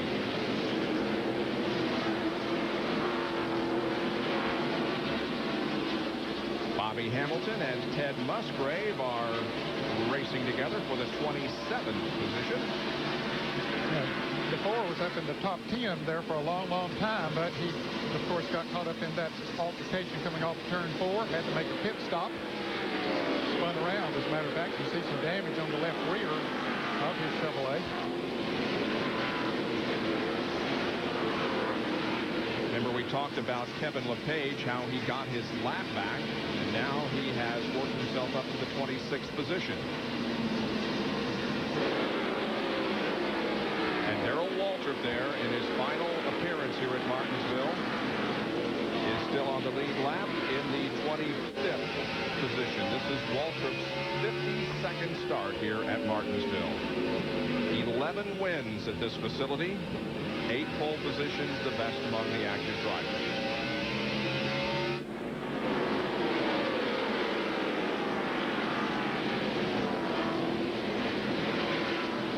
Todd Bodine will drive the 66 car in NASCAR Winston Cup competitions in the year 2000. This is only the second time that Ricky Rudd has led here at Martinsville in the last 17 appearances. His most recent time up front was when he won here 2 years ago. On that day, he led 198 laps. Mike Skinner in 5th. Jeff Gordon in 6th. About 5 seconds behind the leader.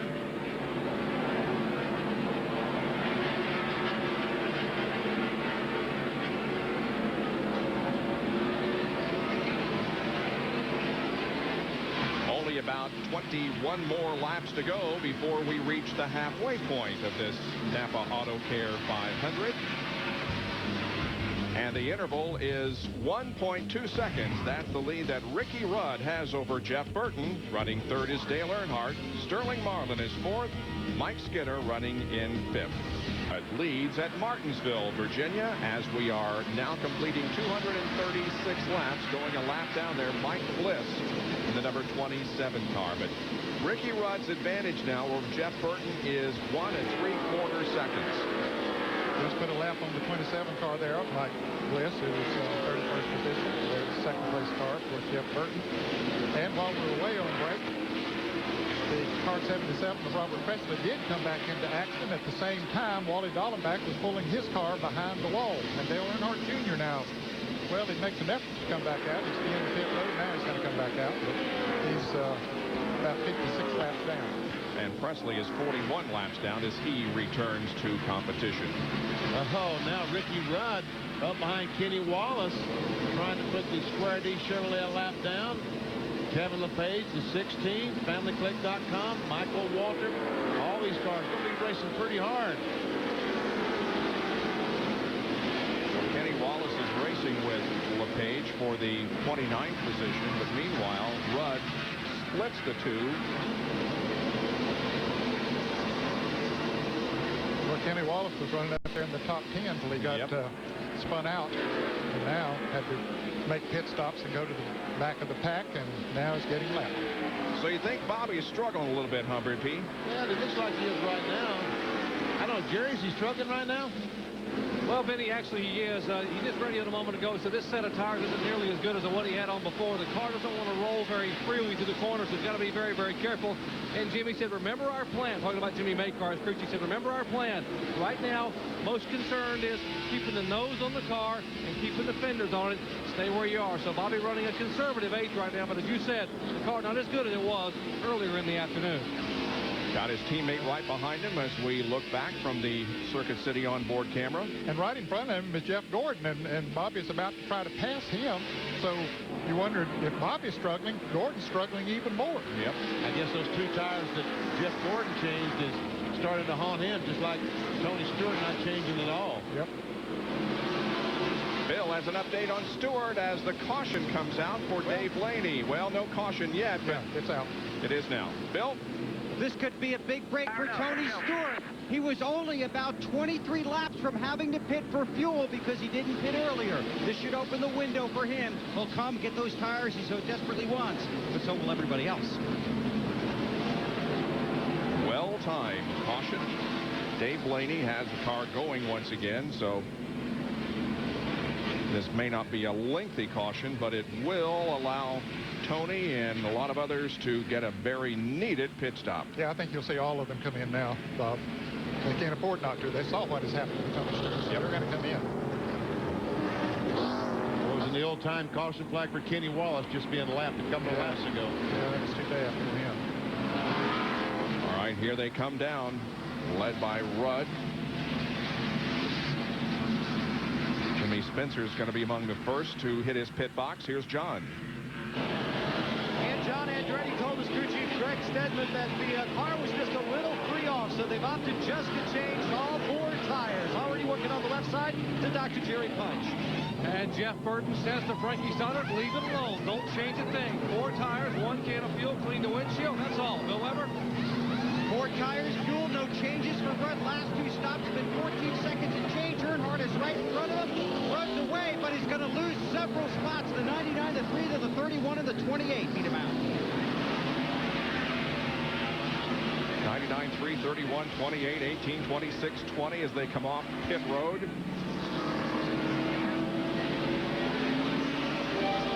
Steve Park lighting up the tires as he peels away from his pit box.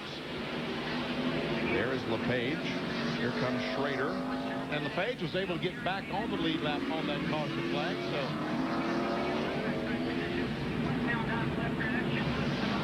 So we're less than 5 laps away now from the halfway point of the NAPA Autocare 500 at Martinsville.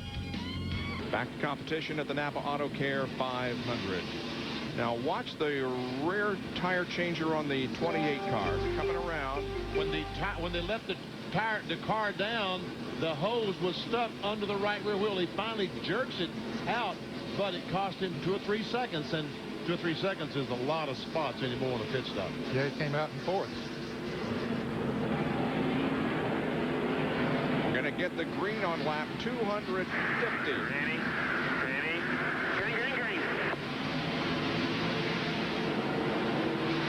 So next time around, we will have the halfway point.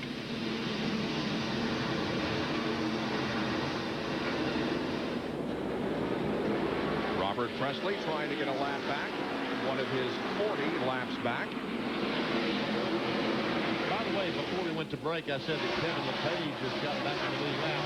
Well, he had, but NASCAR said, no, you really didn't. You passed him after he was supposed to, as Presley almost slid in the side of Jeff Burton, so NASCAR took the lap back. So he now is in the 32nd position, 1 lap down. There are 27 cars still on the lead lap. Rusty Wallace is the last of those because he came back down pit road just a lap before the green came out. They adjusted on the shock absorber. And here at the halfway mark, it is Jeff Burton leading the race, but only 8 times in the 27 previous events this year has the leader at the halfway point gone on to win the race. Let's watch Mike Skinner. This is the foot cam on the low Chevrolet. Right foot on the accelerator. Let's go obstacle cam, sorry. You see the on the foot, back on the accelerator with the left side of your screen. Once you tap those brakes, get them ready. Now, off the brake.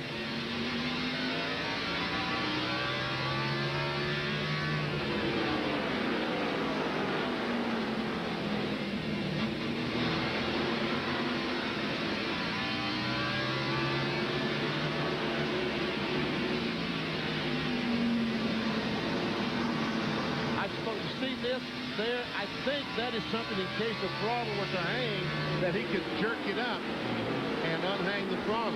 I haven't seen that before. That's a nice little piece. As you can see, in the lower corner of your screen there, it's got a strong spring on that accelerator that lifts it back up. That stronger spring is where they used to run on these cars. He's on the brakes for a long time now. Off the brakes. Back on the accelerator. Skinner running back in third, about 1.9 seconds behind, under fire from Rudd. See the 21 car, the Citgo car, Elliott Sadler in front of these guys. They're going to have a press conference on Wednesday to announce their plan for next year. On board with Mark Martin. He's back in the 20th position. The Joe Nemechek car is in 21st and Steve Park in 22nd. And then the 01 car and Darrell Waltrip and 36, all those cars in a big wad back there. There's Matt Kenseth, who had problems early, involved in an incident, 51 laps down in 38.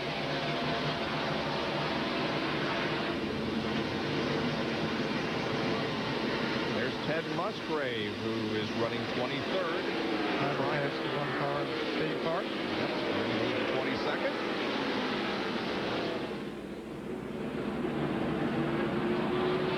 Ken Schrader and Rusty Wallace behind. So although Rusty led early and racked up 152 more laps at the front, things have not gone well for him. He's back in 25th position.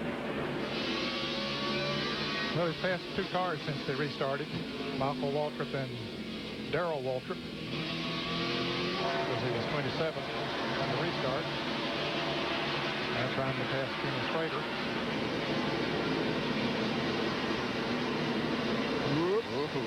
Kevin LePage got a little close there.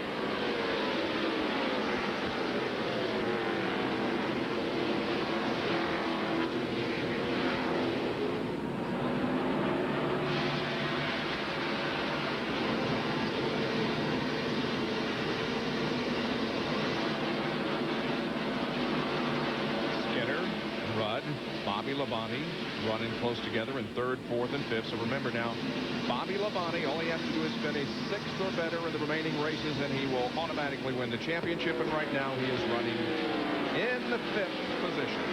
I think he was running about 7th before the last round of pit stops, and lo and behold, Bobby Labonte gains some spots to the 5th. One more time. How many times have we seen that this year? Boy, I'll tell you, that pit crew has certainly done their part in trying to help him win the championship. They have been fantastic this year. There's no doubt about that. Takes the whole package. You got to have that. Good race car, good pit strategy, consistency. Will he be the featured guest on the stage at the Waldorf Astoria in December? And we will bring you for the final time the NASCAR Winston Cup Awards ceremony. Well, we still have a few more races before we can answer that question.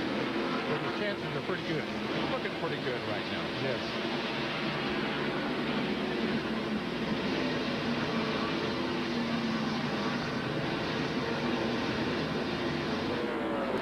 I was talking to the engine builder on the 18 car this morning and asked him if they used a rev limiter on the car. And he said they subscribe to the Junior Johnson series. Why put something on your car that slows it down?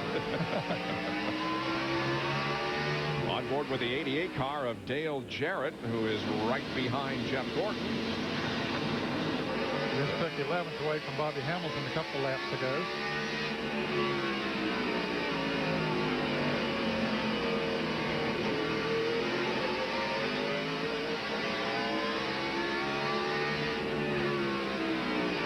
Can't stay on that gas too long. They have to back her down to get in that corner. Dale Jarrett has 6 top 5s and 12 top 10s here at Martinsville, but he has finished 12th or worst in 5 of his last 9 races.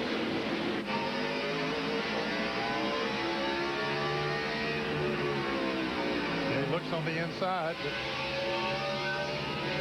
And Joe Nemechek, and we see Ricky Rudd on the inside of Mike Skinner, battle for the 3rd position, takes it away. Well, that's another car being at the 28th that seems after they run about 10 laps on those tires that it really comes in. Rick is a very patient race driver. And he's now about 3.5 seconds behind. Ted Musgrave comes up to pressure the number 6 car of Mark Martin for 21st. Joe Nemechek just up ahead as he tries to pass Mike Bliss. Bliss a lap down. Nemechek running 20th.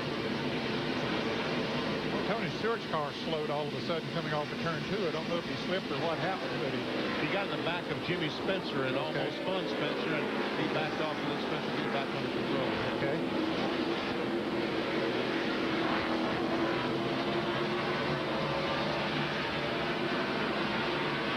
Almost a second and a half advantage now for Jeff Burton over Dale Earnhardt.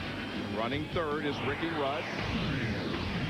In fourth place is Mike Skinner, and Bobby Labonte has the 5th position with 272 laps completed. Yeah, and we are 278 laps into the 500 lap NAPA Autocare 500 for the NASCAR Winston Cup Series. Jeff Burton with about a 1.5 second advantage, actually a 1 1/3 now advantage on Dale Earnhardt.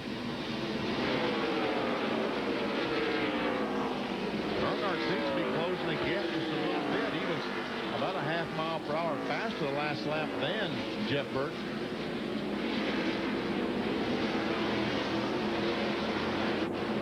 Tony Stewart there in the Home Depot Pontiac trying to get back to the front.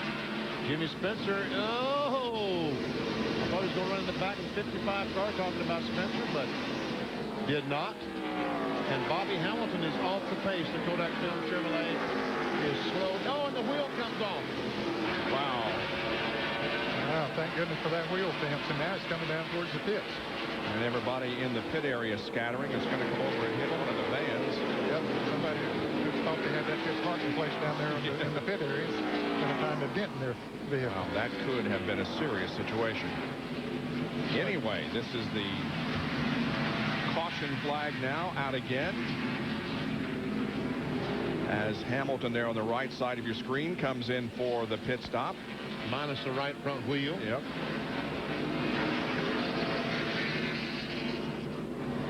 Caution coming out on lap 283, the 9th caution of the afternoon. Here's a replay of what happened up in turn number 2. You ever see Hamilton slow? And about just about the time the 11 car gets by, the wheel bleeds. And watch this bounce. And luckily, Kyle Petty did not hit it and knock it even farther. Down to John Kernan. Dale Jarrett's in for 4 tires, no changes on the car. Sterling Marlin is already away after changing only right side tires. Left's coming off of DJ's car. They'll tighten the lug nuts, send him on his way, see if he can pick up a few spots. To Dr. Jerry Punch. Once again, not a single change at all for Jeff Burton's X-Side Ford. 4 tires, full of fuel, clean the windshield, clean the grill. A little bit of debris, a little bit of a scrape on the left side. Let's check in with Bill. Right sides are on for Earnhardt. They scraped the grill. Left's going on. Waiting on the left rear. He's down. Look out for the 28, the 10, and a big gem up on pit road. Oh, man. Did the 18 car make contact with the 25? It looks like he might have. He stopped there. Oh, yes, he's got significant damage in the right front. Bill Weber. Well, they got all jammed up down here. When Earnhardt tried to pull out, it wasn't anybody's fault. It's just the design of pit road. And then Bobby Labonte had to put on the brakes, ran right into the car in front of him. He's got right front damage. They'll have to come to pit road. The crew will have to look that over. Man, and the area that the brake ducts are located as well, he might have bent those. There we see a hose that's hanging down. That is bad news for Bobby Labonte. Sure is.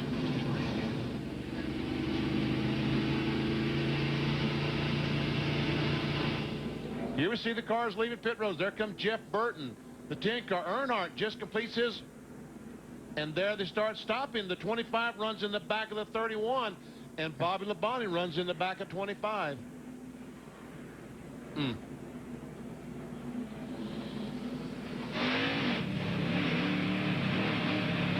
What's the 25? Ooh, that was a pretty good lick. And by the same token, Bobby took a lick. Jerry? Jimmy Maycar, this Interstate Batteries crew, very calm, very composed. They realize all they got to do is cut the front of that fender off, but they got to make sure they do not lose a lap in the pit. Spotter, very, very critical. Leaders in turn 3, they're sawing, trying to get the fender off. Get the right front fender away from the tire. Leaders in turn 4, gonna have to hustle. Do not speed. They say 4,500 RPM second gear, and Bobby Labonte is away. The leaders at the start-finish line. He'll make it easily and stay on the lead lap, but a significant setback here for Bobby Labonte, chasing his first NASCAR Winston Cup championship. Good one for you, 8:30 Eastern. Came back in to change right side tires. I didn't want to take any chances. Now, the reason they didn't want to take any chances, take a look at this right front tire. The fender had gouged it out. That second pit stop is the kind of stop that could have saved a championship. Back to the green flag. Sterling Marlin was 6th before the caution. He led 22 laps here last September and finished in 11th. Right now, Marlin is the leader of the race. I think John Kerner said he only changed right sides during that stop. Let's see how that works out. I expect he'll be okay for a little while when those lights get heated up. By the way, Bobby Labonte is brought back to the last car on the lead lap in 26th.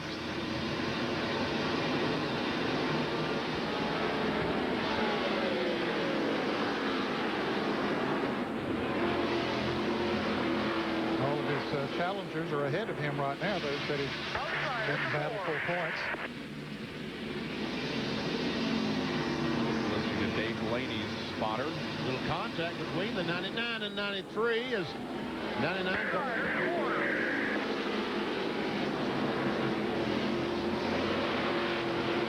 Oh, trouble here is a spin. 21 car.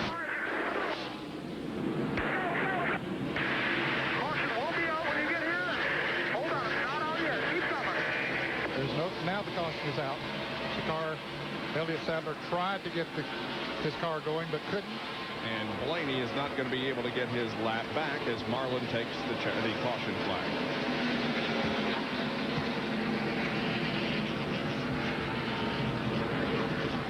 I think the 21 car is hung on the curb down there. I don't believe he can move. Yeah, I think you're right, Benny. Don't have traction on the rear wheels. Yeah, I think that it's resting on the curb there. And Elliott Sadler will not give the Wood brothers their third win here at Martinsville today. Their previous winners here were David Pearson back in 1973 and Cale Yarborough in 1968 as they do celebrate their 1,000th NASCAR Winston Cup race. We're nearing the 300 lap mark. 295 complete. We'll jump on board with Rick Mast and take a look at this incident. He's already up ahead of him. He's already down there on the inside. Spun out of everybody's way. So they're going to have to get Elliott's car off of that curb area. So we'll take a break at lap 295. Sterling Marlin leads. In Virginia, we welcome you back to live coverage of the NAPA Autocare 500. Coming up next at 5 o'clock Eastern. Not as well as they're playing it. Okay, Sterling Marlin has the lead. Burton is second. Then Earnhardt, Rudd, Benson, Stewart, Labonte, Skinner, Gordon, and Jimmy Spencer, the top 10. Now we have 26 cars currently on the lead lap. We are about to go back to green, and when they take the green, it'll be on lap number 300 at the conclusion of lap 299. And you see Bobby Labonte, the NASCAR Winston Cup points leader, back in 25th position after an unscheduled pit stop. Here's the rest. Hut Strickland and Ward Burton officially out of the race, and Bobby Hamilton's car is off the racetrack. John Kernan. Hey guys, here's something new and improved. Well, maybe not improved, but new down here at Martinsville, at least for me in the nearly 20 years I've been coming here. The 4 car lost the wheel, the right front. Guess why? The studs broke. All 5 of them. I mean, that's a new one for me here, Benny. What about you? That causes by the wheel being loose, John. The wheel is a little bit loose. It wobbles around on those studs, and it will shear them off. I've seen it before.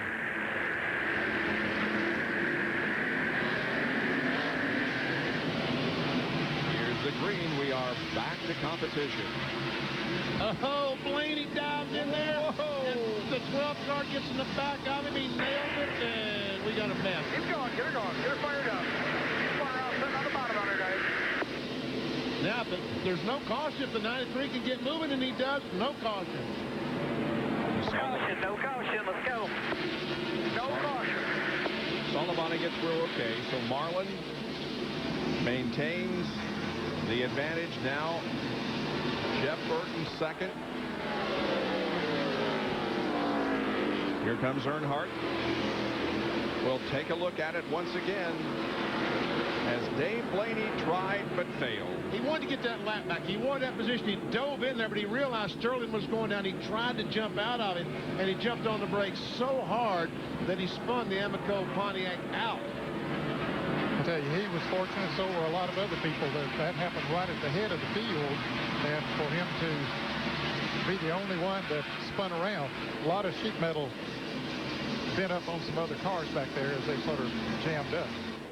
Sterling Marlin has led 19 laps so far, but he is under fire from Jeff Burton, who has led 41 here this afternoon.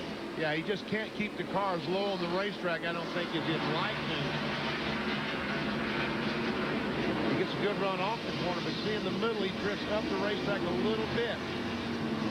Sterling's best finish here at Martinsville is second. He's done that on 2 different occasions, most recently in April of 1992. Oh, Burton now is going to try to get that run. Yep. Sterling last won a NASCAR Winston Cup race at the Pepsi 400 in Daytona, July of '96. Now Burton has good position on the inside as they head for turn number 3. And it looks like that he will be able to retake the top spot. That move didn't work on turn 4, Bobby. He was not able to pass Sterling Marlin, but at least it made Sterling Marlin think that he could, and he drove the car down in turn 1 a little bit too hard. And when he got in there, realized he was going too fast. He had no choice but to let the car slide up the racetrack. And when he did, Burton was there to seize the opportunity. There is Dale Earnhardt, looking about 3/4 of a second behind the leader. And he's being pursued by Rudd.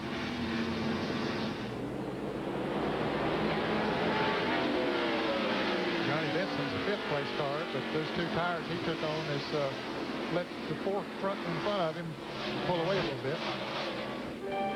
7 times Dale Earnhardt has visited victory lane here at Martinsville. Won this race 5 years ago.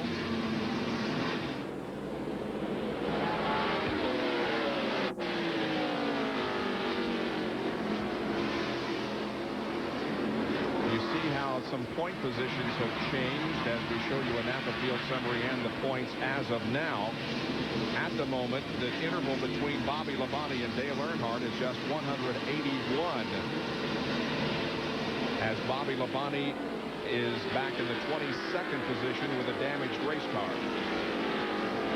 Now all of a sudden, Terry Labonte, the Kellogg Chevrolet number 5 in 7th position. Labonte started 38 today.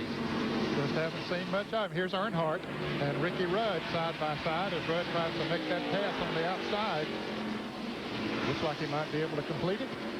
He does. But talking about Terry Labonte, boy, he's sneaky. Got himself top 10 going right now. Now Rudd going to try to zero in on the 40 car of Sterling Marlin.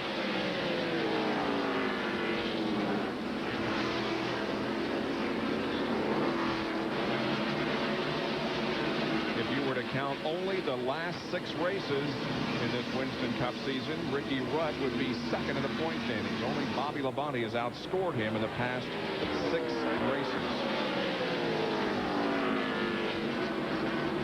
And another excellent run by Johnny Benson. Talk about a team that has really come on here in the last few races. Benson is up to 14th in the point standings. He finished 2nd, his career best finish at Dover last weekend. He finished 11th in New Hampshire, 7th in Richmond, 5th at Michigan not too long ago. This team has really put it together. And they made the choice to put on 2 tires on that last pit stop. Just change right side tires. Here's Ricky Rudd going for 2nd. And we were talking about Johnny Benson. He was about to lose. In fact, he just did lose 5th place to the 20 car of Tony Stewart. All right, you see Ricky Rudd come by. He's a 2nd and a quarter behind Jeff Burton, the X-Side Ford that's leading the race. We'll watch it for a couple of laps and see if Ricky Rudd might be gaining. And Brett Bodine, who's had such a good run going here today, stayed on the lead lap, was in the top 10 much of the time, comes into the pits for an unscheduled pit stop. We hear that maybe something in the rear gearing perhaps on his car. It was here at Martinsville that Brett participated in his first professional race in the modified series in the spring of '79. Brett Bodine currently on pit road as Jeff Burton leads the NAPA Autocare 500. Who leads, but look how close Ricky Rudd has gotten in the last few laps. Well, I told you that was a 2.25 seconds difference in first and second one. It's now down to less than a half second. Here is Mike Skinner trying to pick up the position as he goes to the inside of Johnny Benson, and this would be for the 6th spot. And there's a lot of cars back there that's coming along too that I'm afraid those 2 tires that Johnny took on he's beginning to pay the price for that. Jerry, what's the problem with Brett Bodine? Bob, remember early on when he got in the back of the 77 car, Robert Presley, well, apparently the radiator got a little nick in it and it began to leak, and they had to come in and change the radiator. They've been sitting behind the wall for now less than 4 minutes, and they had the old radiator out, the new one in. They're going to put water in it, so they'll be able to get back out in probably less than about 6.5 minutes. Great job by Mike Hillman and the crew to get Brett Bodine back out. That's too bad. He had one of the better runs of the year going for himself. And here's Steve Park taking the position from John Andretti. That would be for the 15th spot. Steve Park goes to 15th.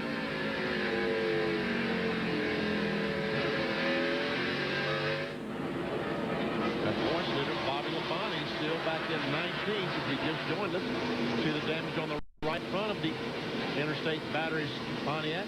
That happened on pit road during the last pit stop. 17th, 18th, and 19th here.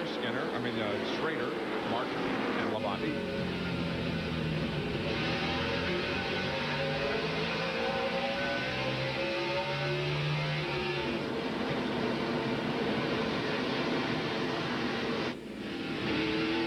Martin, a 2-time winner here at Martinsville, and the defending champion, won the race here in April of this year. And Labonte moves up one. Yeah, he's picked up a number of positions. He came out in the 25th position, and so he's picking up a few. He's 18th now.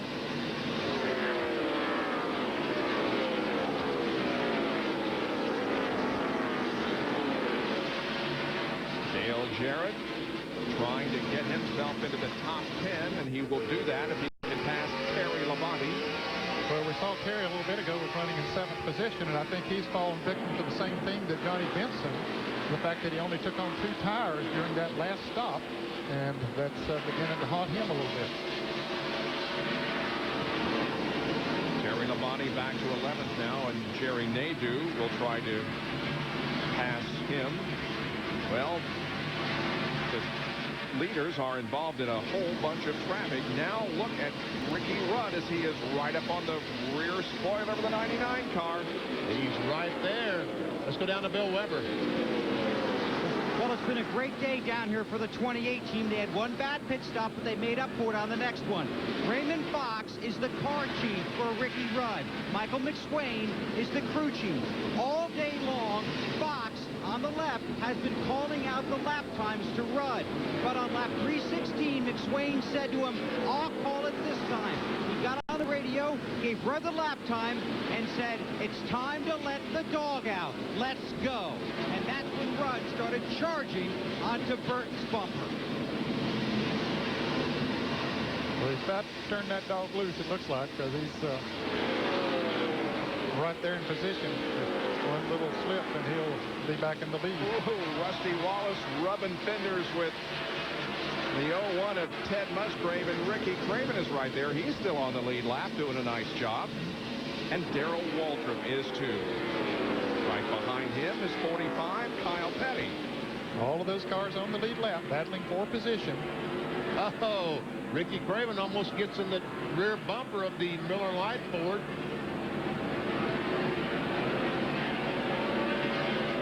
Rusty just can't keep his car down on the bottom of the racetrack. All of this from the Pennzoil Copter Cam. You remember yesterday in Happy Hour, we did it live here at Martinsville, and Ricky Craven, who was the only driver to, as Tony Stewart goes to 4th, passing Dale Earnhardt.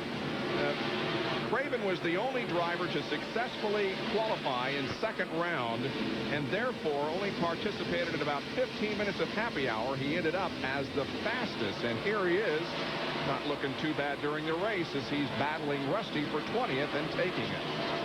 And remember, he got spun out back early in the race and stayed on the lead lap, doing a great job. That Raymond Fox that Bill Weber was talking about a moment ago is a 3rd-generation mechanic. His grandfather, Ray Fox, had the garage down in Daytona Beach. Very famous car owner. builder, and then his father, Fox Raymond, was Ray Jr. Was an engine builder with the 2018 with Robert Yates. Johnny Benson, as Ned has said many times in the last few minutes, is struggling, continuing to lose positions, and now Jerry Nadeau is trying to work himself into the top 10. He's got a little bit of damage there in the left rear, but Nadeau having a good run. Folks, if you look at the left rear on Nadeau's car, it will resemble the right front on the 18 car. That's where they made contact. Jimmy Spencer running alongside of Mike Skinner, and Spencer taking over the 6th spot. Spencer, one of his better runs this year. Best finish here at Martinsville came in this race in '93, finished 3rd.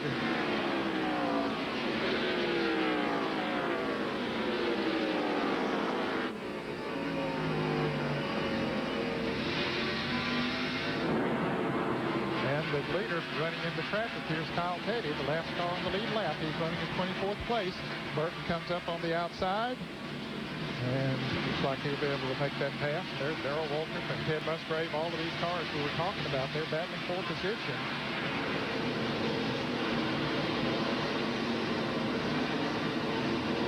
That is 22nd and 23rd. Battling for position, Darrell Waltrip and Ted Musgrave. Man, would they like to see a caution right now? They don't want to be it, but there's a reason for it. They'd love to see a caution so they can stay on the lead lap. But Jeff Burton looks up in his rearview mirror and sees that 28 coming up there and says, man, I need to get by these guys. Kind of hard to do when they run along side by side. Yeah. And now they get in line, which allows him to get on the inside of Musgrave. Ricky Russell, I wonder if Musgrave would outrun him through the corner. No, it didn't work, Ricky.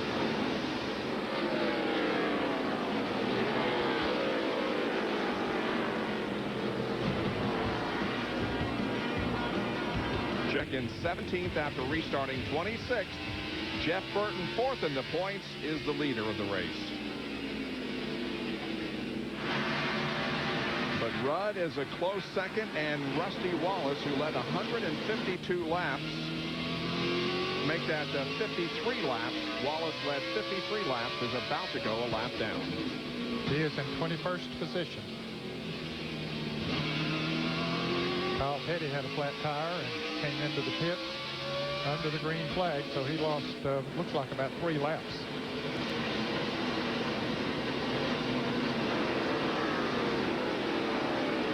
We have had 6 different leaders in this race. Stewart has led the most, 152, then Burton 90, Wallace 53, Rudd 37, Sterling Marlin has led 21, and Michael Waltrip led a lap. And Tony Stewart has moved by Sterling Marlin to take over that 3rd spot. And he is closing in on the leader. Check it out. 5 laps, he went from 3.3 seconds to 2.7 seconds. Isn't much, but we've got plenty of time still for Tony Stewart to run Jeff Burton down.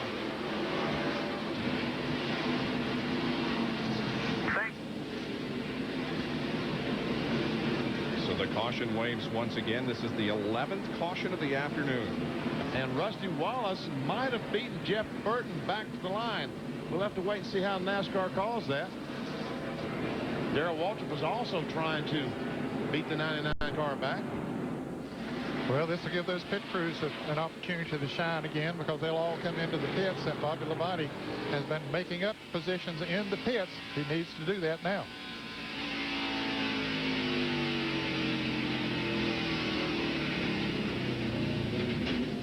Well, here they come down pit road. Burton, Rudd, Stewart, and others. Here's John Kernan.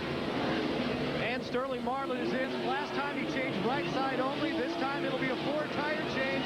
Pretty happy with the car, making no chassis adjustments, no air pressure adjustment. Sterling's down and away to Jerry Punch.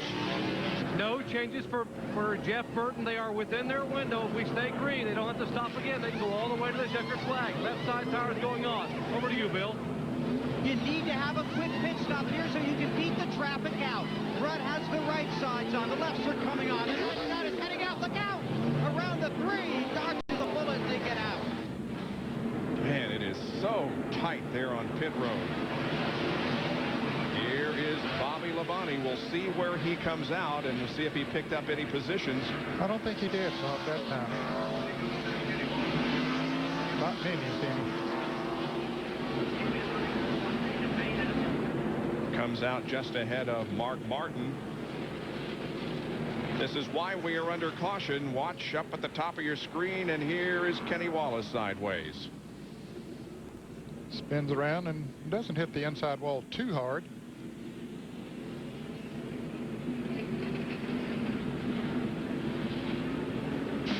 Butted up for a caution, and while we're under reduced speed, we'll take another break and be right back. Speedway in Virginia. Now, the 20 car of Tony Stewart has been moved ahead of the 28. We question whether or not he did indeed beat Rudd off of pit road, so we went back and checked the tape, and here is the proof. Just boy, close. Just barely. Down to Bill Weber. Okay, now listen to this. Tony Stewart's pit stop was 16.01. He has that first pit stall at the end, or the last pit stall, depending on how you look at it, but the closest one to pit exit. His stop was 16.01. Rudd's stop was 15.43, so he had a quicker stop. But remember, he had to inch his way around Earnhardt's rear corner to get out of his pit stall. That's what cost him precious time on pit road, and that's how the 20 beat him out, won the race off of pit road. By the way, 15.63. That's why they're up front, and they stay. Get ready. Ready, green, green, green.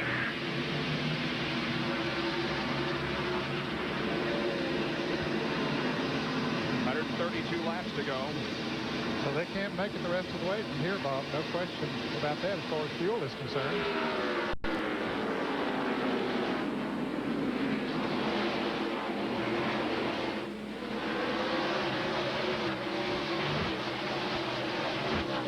Jerry talked about the great pit stops the 99 car has had the last couple stops as well. Well, they welcome a new rear tire changer this week. Todd Foster came over from the 77 car, Robert Press's car, and he and Mark Armstrong changing tires, and both those guys doing a fantastic job today. Dale Jarrett and Jeff Gordon are continue to race side by side. That's the battle for the 7th position. Jarrett has it. Oh, and Skinner gets in the back of the 24 car and just kind of knocks him up the racetrack, takes his spot away.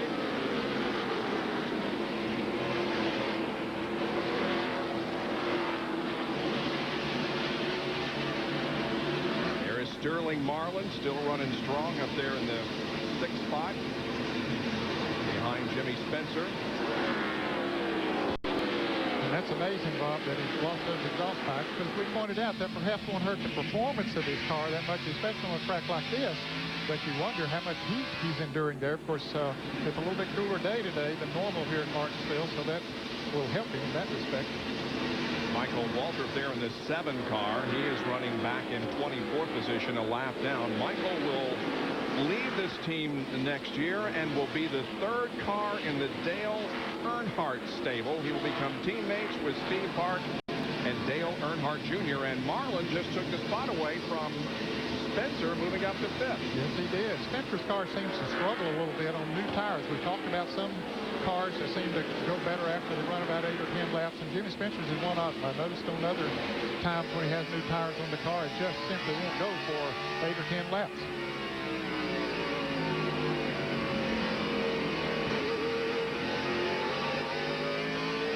We're always talking about how Bobby Labonte's crew is picking him up spots. The last time on that last pit stop, Bobby Labonte came in the pit 17th and came out 19th. So you guys have to shape up down there. You lost a couple spots that time. They probably worked some more on that front end damage up there, I would imagine. I don't know. But he's been able to pick up one of those spots on the track. He's now up to 18th, passing Schrader, but it has not been a particularly good day for Bobby Labonte. Battle for second as Tony Stewart and Ricky Rudd contest that position. Tony Stewart was our pole sitter here today.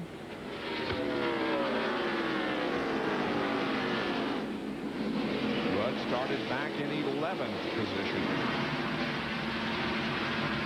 Ricky Rudd has recorded 6 straight top 10s this year. 3rd last week, 3rd at New Hampshire, 9th at Richmond, 8th at Darlington, 10th at Bristol, and 2nd at Michigan. By the way, I'm told that Hutch Strickland is in the 12 car. Replacing Jeremy Mayfield. And that car is being shown in 30th position, 2 laps down. The flu bug has bitten Jeremy Mayfield, and so he has relinquished the driving duties to Hutch Strickland, who was taken out earlier in a crash. See that rear bumper waving in the breeze on the 2 car. I think Bobby Labonte just made contact with Rusty Wallace and ripped that rear bumper cover.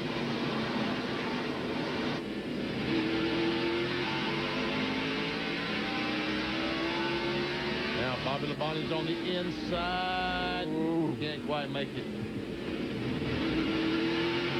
Rusty, meanwhile, is trying to pass Casey Atwood. Now Labonte may have a more successful opportunity.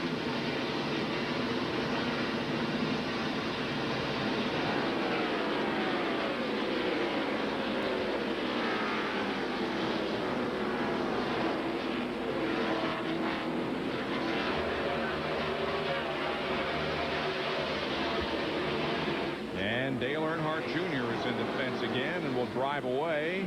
No caution. Caution. The flagman was motioning Earnhardt to stay down out of the way. The leader was coming by, and he did.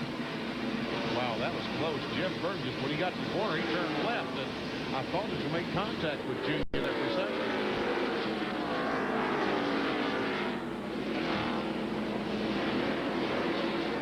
Jeff Burton has left the battle for 2nd position. He's lengthened his advantage to almost a 1.5 seconds.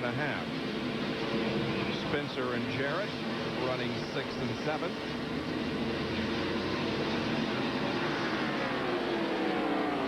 Just outside of the top 10, running 11th and 12th, Steve Park and Terry Labonte. John Andretti's right there also. Bob, I don't think we have a situation after this pit stop where some took just 2 tires. I believe everybody took home 4 tires during that last pit stop. Steve Park has had a very successful short track season in 2000. He finished 7th at Bristol, 25th here at Martinsville earlier in the year, but he had an 11th at Richmond, a 5th at Bristol, and a 4th at Richmond. And right now is Jeff losing the 11th position to Terry Labonte as we're watching our NAPA onboard camera.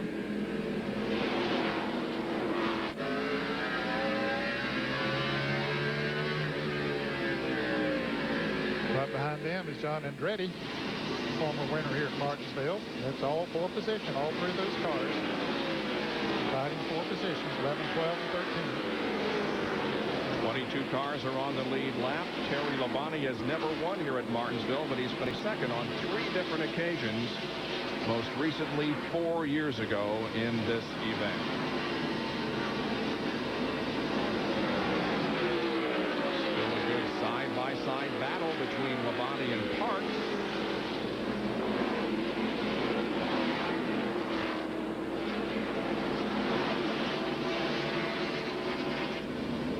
And Terry will go into the 11th position. Jeff Burton with a 1.27 second advantage on Tony Stewart. Rudd is 3rd. 2nd and 3rd hit by the 75 car of Wally Dallenbach, who spent many laps behind the wall. He's 75 laps down in 39th position. He had a brake problem. Rudd moved up on Stewart there a few laps ago. Attempted to try to pass him, but was not able to, and now maybe losing a little bit of ground.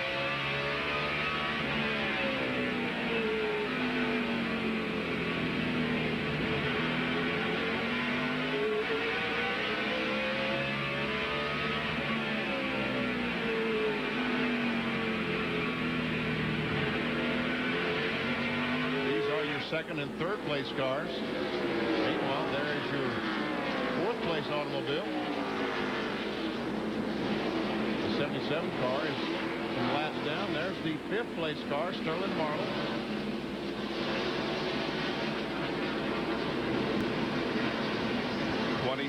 Of Jimmy Spencer is running sixth, and Dale Jarrett in the 88 car is running in seventh position. They're about 6.2 seconds behind the leader.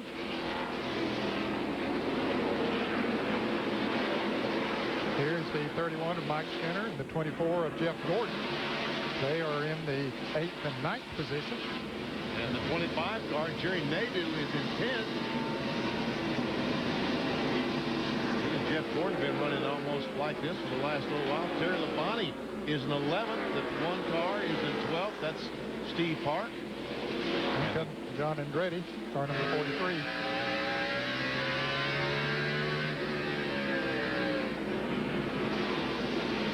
There is Andretti, who runs in 13th spot. And you see Kyle Petty is number 45. Of course, he had an unscheduled pit stop for a flat tire. He's 3 laps down in 30th position.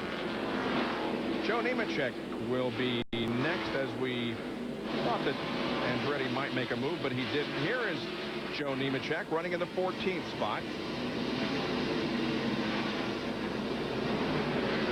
Continuing to watch this possible pass here.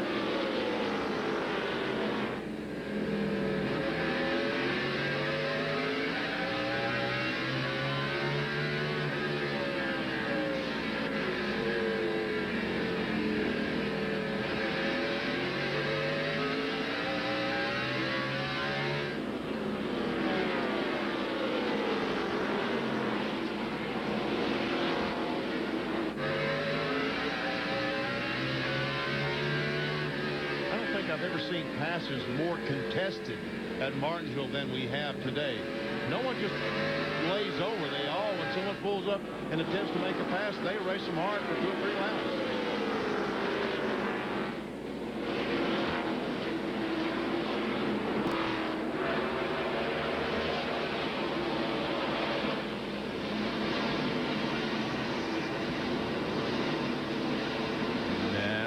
Comes Steve Park as he cut to the inside of Terry Labonte coming off the second turn. And as they enter turn 3, he moves alongside. He is going to take away that position from Terry Labonte, so put Park up into 11. And here comes Andretti. He wants to look down on the inside.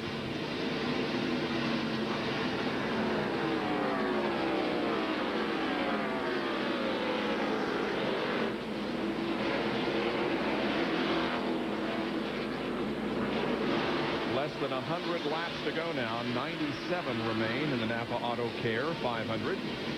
So just that quickly, Terry Labonte loses 2 spots. He's now back to 13th.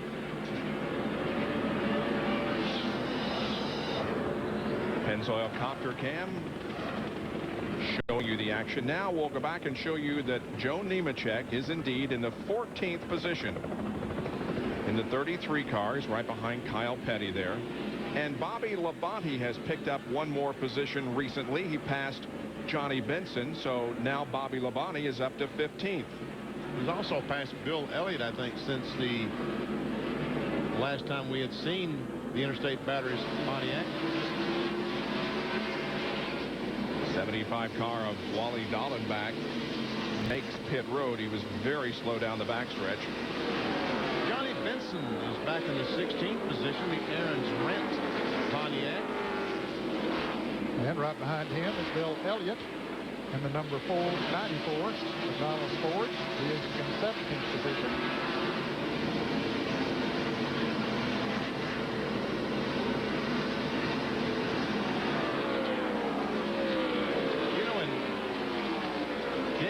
See the 7 car of Michael Walton, the 93 of Dave Blaney. Both these cars are laps. There's the car in the lead lap. Kenny Schrader in the 36 car and Mark Martin. These guys battle for positions back in 18th and 19th.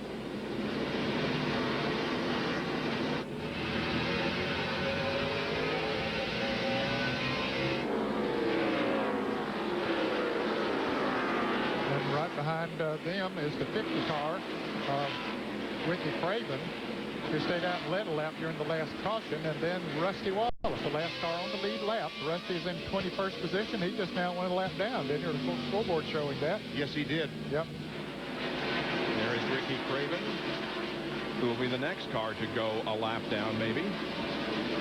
Well, who would have thought that Rusty Wallace, after starting up in the front row and with the record that he has on short traction here at Martinsville, would struggle as much as he has today, but he is now indeed a lap down in the 21st spot.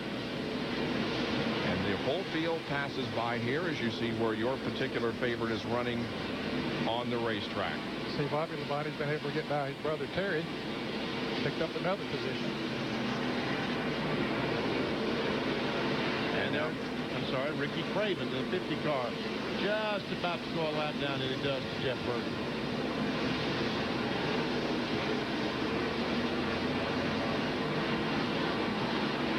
Jeff Burton's lead at the moment has put him up into second place in the point standings, but a lot more laps to go.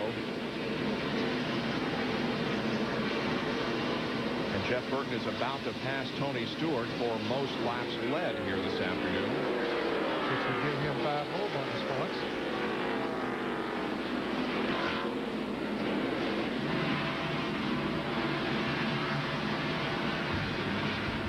So it's Jeff Burton, Tony Stewart, Ricky Rudd, Dale Earnhardt, and Sterling Marlin in the top 5 at the NAPA Autocare 500 at Martinsville, Virginia, 413 laps down. Now Jeff Burton is trying to work through some slower traffic. Up ahead is the 36 car of Kenny Schrader, who right now is on the lead lap in 19th position.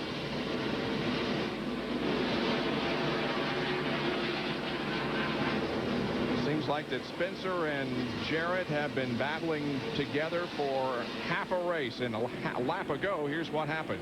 Well, they came up on the 9 car, and Jarrett went up on the outside, and so did Spencer. Yep. And Spencer really got loose, and DJ had to back off, but they did, and everything's okay. More on Jarrett from John. Bob, the car that Dale Jarrett is driving in today's race is chassis number 56. This is the 5th time it's appeared on the racetrack this year. It made its debut back in Martinsville in the spring. DJ started 28th there, came through traffic, wound up finishing in the 5th position. Same car here this weekend. He started 31st, and he's knocking on the door for another top 5 finish. In fact, in the 4 previous races with that car, the worst finish has been a 7th place. So I would say he probably likes that car a lot. That 7th came at New Hampshire.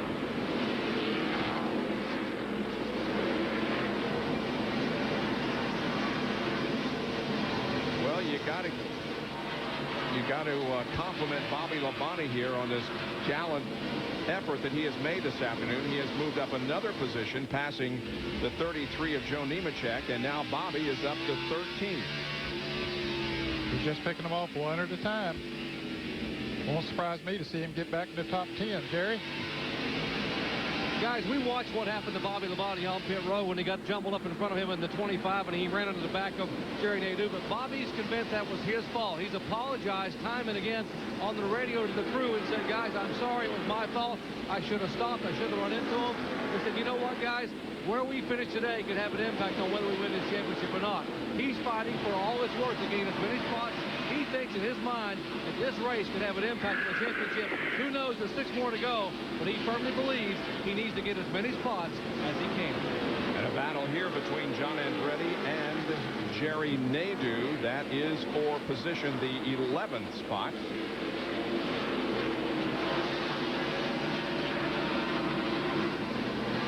Bobby Hamilton there in the yellow number 4 is 55 laps down.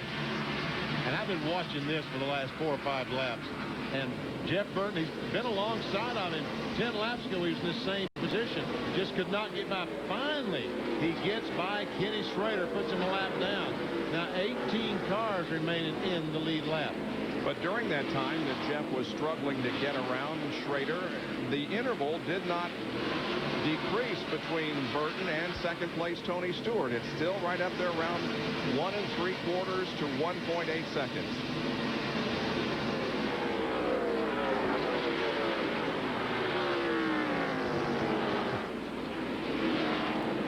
Tony Stewart gets by Michael Walter, Nations Sprint Chevrolet. We mentioned a few minutes ago, Benny, about Michael Waltrip and what he's going to do next year, and what a psychological boost that must be for Michael to know that he's going to go to that team next year, Dale Earnhardt.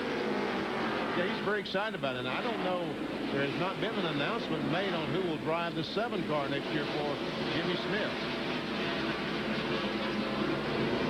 We've heard all kind of rumors about it, but there's no announcement.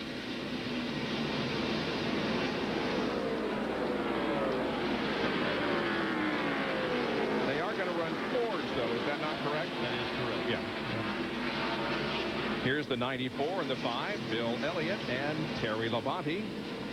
They're running for 15th here.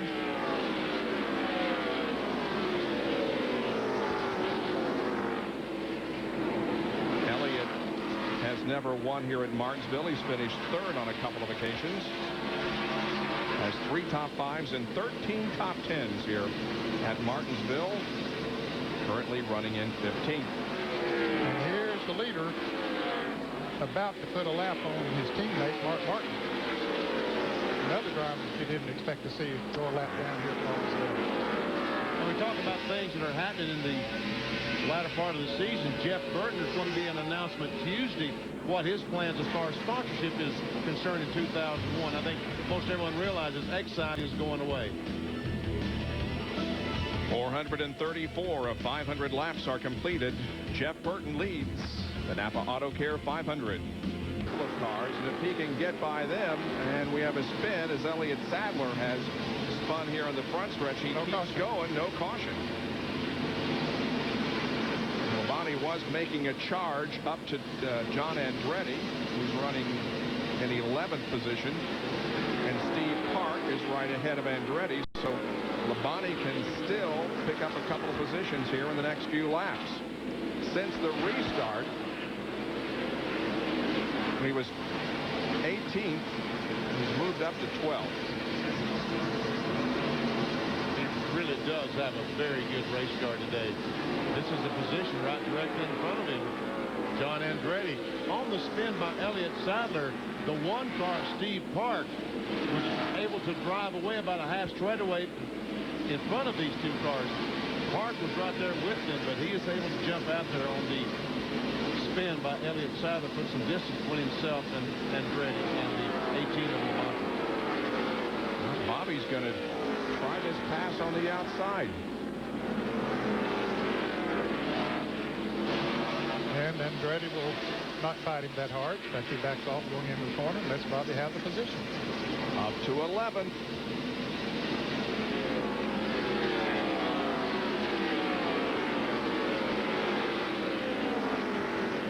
You know, when Bobby Labonte was back in 25th or 26th, it looked like a miserable day.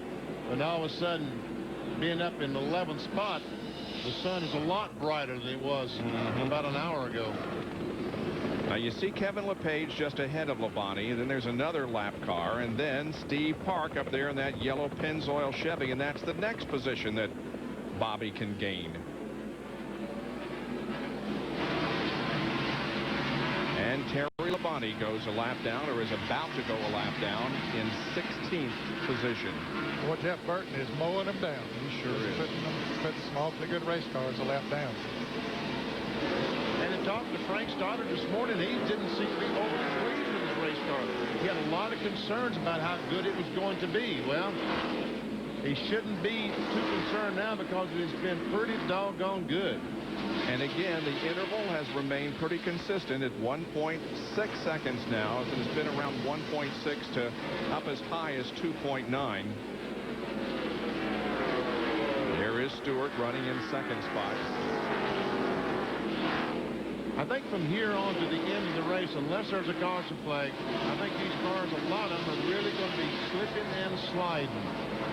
Here's the battle for 6th on board with Dale Jarrett, as Jimmy Spencer is in a position that Dale would very much like to have. Well, they've been battling for a long, long time.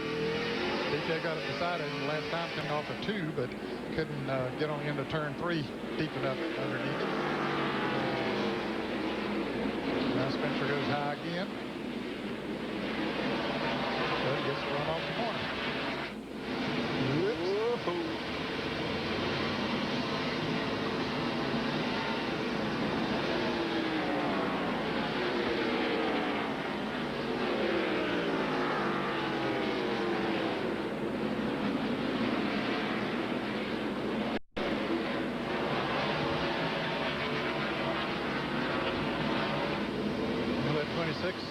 Jimmy Spencer's got Robert Gates' engine, so when they go down that straightaway, there's not a whole lot of difference in those cars.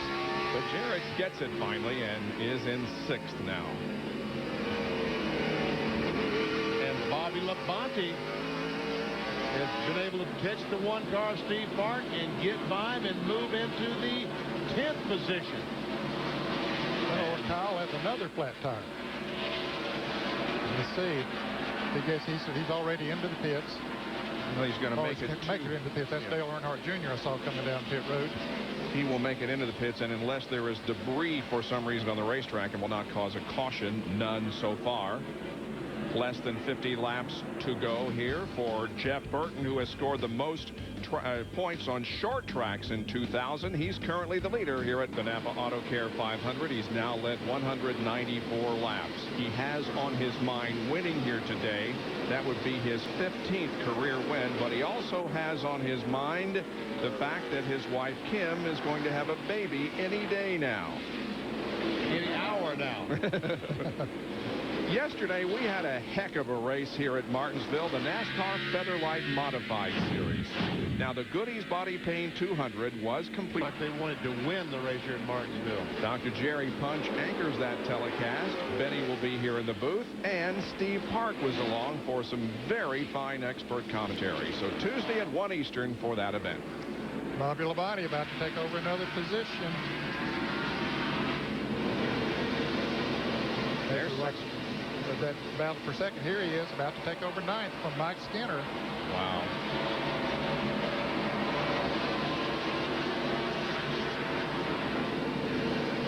Boy, he has been very, very impressive since he had that problem and fell back to about 25th, 26th.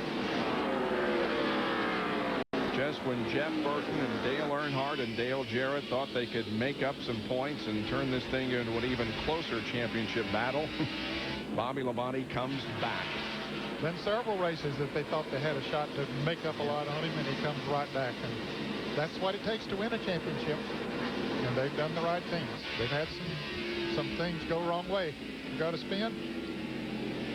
And turn 1. Blaney is spun and caution is out. Whoa. 35 laps to go. 35 laps to go, and Burton takes the caution. Well, Blaney has gotten the Amoco Ford back running again. Now it's going to be interesting to see who gets some good tires and who gets things right in the pits. Yep, who makes those fast pit stops. That's going to be the key. Well, this is how they are running at the moment, as we do have the caution and pit stops coming up. Labonte 9th. Everybody in the top 10 in the point standings are running in the top 10. Here they come. Down to John Kernan. And Sterling Marlin is in. I think we might actually see a 2-tire change with him. Also, Dale Jarrett is in. Sterling's crew getting the lug nuts a little slow in the left rear. He's down and away. A 2-tire change. DJ's going to change 4 to Jerry Punch. 4 tires, no changes. Remember, the last 2 stops have been 14.8 and 15.6 for this Exide crew. This is a critical pit stop. 4 tires. They got to get him out in less than 17 seconds to be able to get off the pit road. I have to battle and use up his tires. Left side tire is going on. He's down and away. Bill Weber. Tony Stewart already has right side tires. They scramble to make an air pressure adjustment. Stewart will be second out behind the 40. There goes Rudd out. Here comes Jarrett, Spencer. Next is going to be Labonte, and the Home Depot crew is happy with the pit stop they gave Tony Stewart. And Jeff Gordon apparently only took on 2 tires.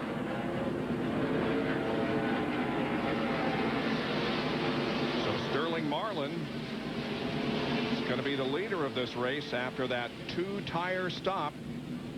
Stewart is going to be second, then Gordon, then Jeff Burton, then Earnhardt, Rudd, Jarrett, Spencer, and Labonte. Back in a moment.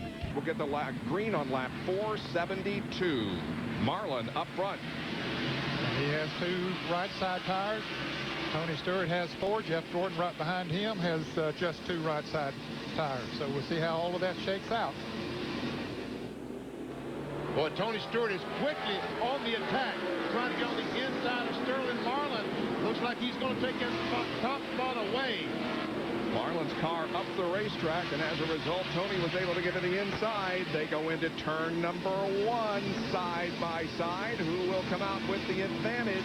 They still remain wheel to wheel all the way down the backstretch.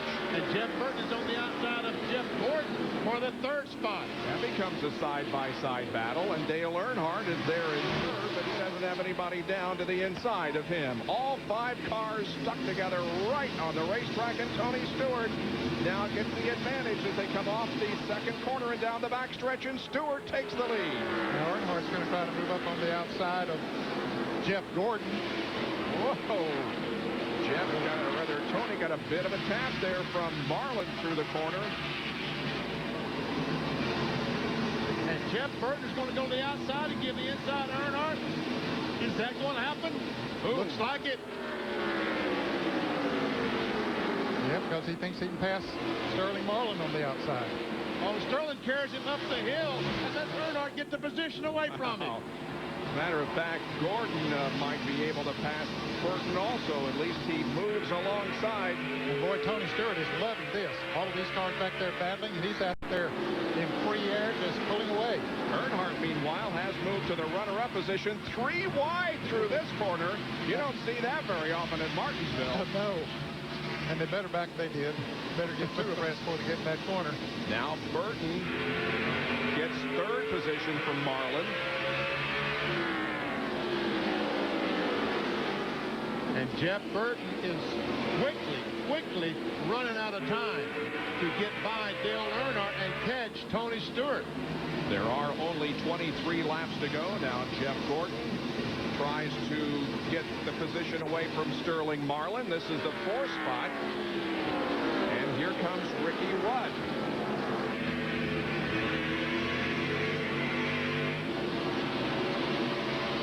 And Bobby Labonte has fun coming off of turn 4. Let's see if there's going to be a caution.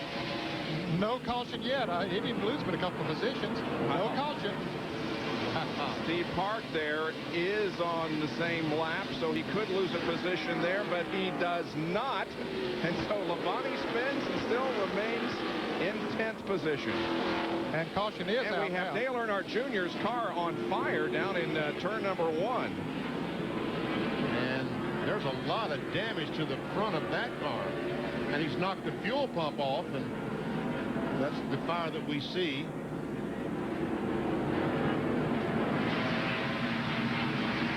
This is the 13th caution of the afternoon.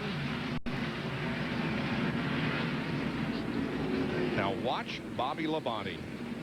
Looks like Mike Skinner, car number 31, comes up, gives him a tap, and around he goes. He hits the gas. Wow. Everybody has to slow down. Skinner gets by him. Let's see. Well, those other cars were a lap down, Yep. so Park there is the next one that could get a position, and he never did. Wow. That was impressive. Yep. Let's check this out from the Holy Lowe's onboard camera. Watch the contact. Right there. Now check it out from our Circuit City onboard camera. And watch this spin cycle. Boy, you hear him hit that gas and spin that thing on around. That is impressive. 19 laps to go until the finish of the NAPA Autocare 500. Right now, it's Tony Stewart leading over Dale Earnhardt. Back with more in just a moment. He was obviously avoiding something of his own, a car next to him or something, because there had been a spin and we were all bottled up, and I had a left front tire sticking out there with no fender on it, and it just climbed all over the right rear of his car and launched the car in the air, and it just, you can't steer and turn left and right when the car's up in the air, so hit pretty hard. I hope it didn't hurt the car too bad, because that's a real good car. We ran real good this weekend in practice, and we've just had some luck, bad luck, and you know, a lot of it we caused ourselves, but I think we got a good car if we can get the right brakes. You bent the wheel. Yeah, the wheel's bent. There's a few other things bent too, but I'm all right.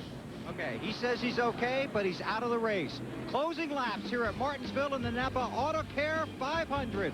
Tony Stewart in the lead, but Earnhardt Jr.'s dad right behind him. Back to Martinsville in a minute. Autocare 500 NASCAR Winston Cup race from Martinsville Speedway in Virginia. Napa field summary shows you that the 15 cars that are on the lead lap. Bobby Labonte now back in the 10th position. Mike Skinner did gain 1 due to that spin that Bobby had down in turn number 4. Now here's the rest of the field, 16 through 30. Only 5 cars 1 lap down. 21st, just 4 cars 2 laps down, 4 cars 3 laps down.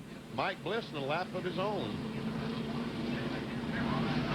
There's the balance of the field. All of those have had major problems. Kyle Petty had 2 flat tires at different times. We'll be back for the green flag in just a moment here at Martinsville. David Duval now has the lead in the PGA Buick Challenge, which is a 2x2 formation as we get set to go back to racing at Martinsville. We will have 11 laps to go when they get the green. From when we showed you that rundown a moment ago, a couple adjustments have been made. Jeff Gordon has been put back in front of Ricky Rudd, and Sterling Marlin back in front of Dale Jarrett. Both of those passes were made as they were coming around to get the caution, but NASCAR realigned them, put them back to where they were. Tony Stewart, Dale Earnhardt, Jeff Burton, Jeff Gordon, Dale Jarrett, Sterling Marlin.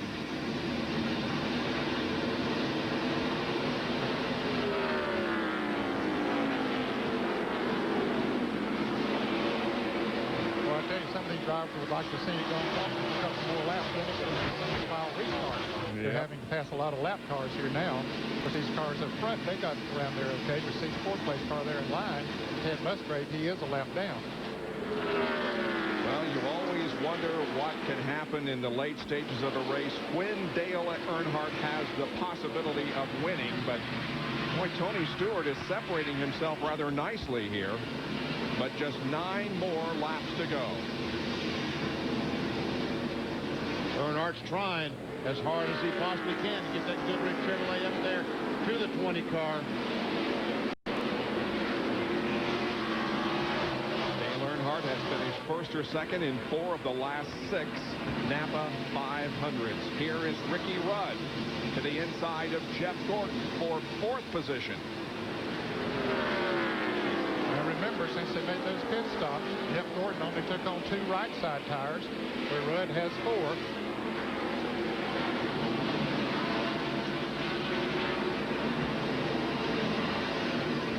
So that's going to work to Rudd's advantage. Those left side tires had well over 100 laps on them, so those that just put on 2 tires have paid for it. Sterling Marlin is one of those, and DJ trying to get by him now. There's a good battle for that position. That's the 6th spot. Looks like DJ is going to take it. Meanwhile, here comes Jimmy Spencer trying to close up, get behind DJ. And Kyle Petty slow and going into pit road. The Sprint Chevrolet, just a 6 lap, 5 laps in the end. Kyle ran good for a long time today, but had those flat tires really cost him. There's 2nd and 3rd, Earnhardt and Jeff Burton, who will get credit for leading the most laps here this afternoon. He led 202. Now Jimmy Spencer and Marlin. Trying to take over the 7th position, Spencer is. And we're on board with Mike Skinner, who is also in the thick of this battle. He's running 9th. And right behind this group is Labonte, who is 10th. Oh, and Sterling Marlin looked like he got in the fence as he came off turn 4. But he's hanging in there tough, trying to. But meanwhile, we see the Burton in the back of Earnhardt. A little tap there. With 2 laps to go, contact between Earnhardt and Jeff Burton for the 2nd position, and Tony Stewart would like to see a little bit more of that. And here comes Tony Stewart down to take the white flag. 1 more lap to go. Remember, he won the race last weekend at Dover. After starting in 27th position, he started on the pole here this afternoon, and it doesn't appear as if he's going to get a challenge on this last lap. He's now in turns 3 and 4. And winning his second consecutive race of 2000 is Tony Stewart. His 5th win of this year. That's more than any other driver. Now we'll watch for the finishing positions as they come down. It's going to be Bobby Labonte finishing in the 10th position, and the rest of the drivers on the lead lap. Bill Weber. And Greg Zipadelli in the middle of it. Down here, a big celebration. Tony Stewart wins from the pole. He surprised himself on Friday when he won the pole. Then you guys gambled. You stayed out when nearly the entire field pitted. But you told him to remain calm. It was a long race, and it all paid off. We had a great race car. We had one yesterday in happy hour. It was really, really good on the long runs. And we gave up a little bit of track position there, but the caution fell when we needed it there. And pit stops were awesome all day long. Just kept whittling away. Tony kept cool. We had a long talk, and before we came here this weekend, and we were going to take a different approach of how to drive the racetrack and how we were going to work on things, and they did a good job. And there's some people looking over us. I guess their team's come a long way to come to Martinsville and run this good. The talk paid off. Congratulations. Thanks. Tony Stewart and company win here at Martinsville. They're headed for victory lane. It's his 8th career victory, his 2nd short track win in his 62nd NASCAR Winston Cup event. It's the first race that he has won, one starting from the pole position. Tony Stewart rolls into victory lane in the NAPA Autocare 500. Is from his car as the 36th driver to win a race at the famed Martinsville Speedway. Here's Jerry Punch.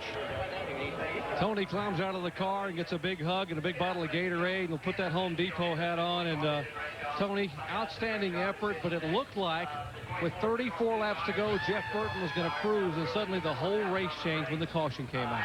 Yeah, we started running him down there before the caution, but you know, I think lap traffic was hurting him a little bit, and we just owe it to the guys. I mean, they got us out of the pits second there behind the 40 car, and he took 2 tires, we took 4, and they made some adjustments, and it was a lot better at the beginning of the run. And man, I tell you what, to hold off Dale Earnhardt at Martinsville at the end and Jeff Burton, I tell you what, I just that's unbelievable.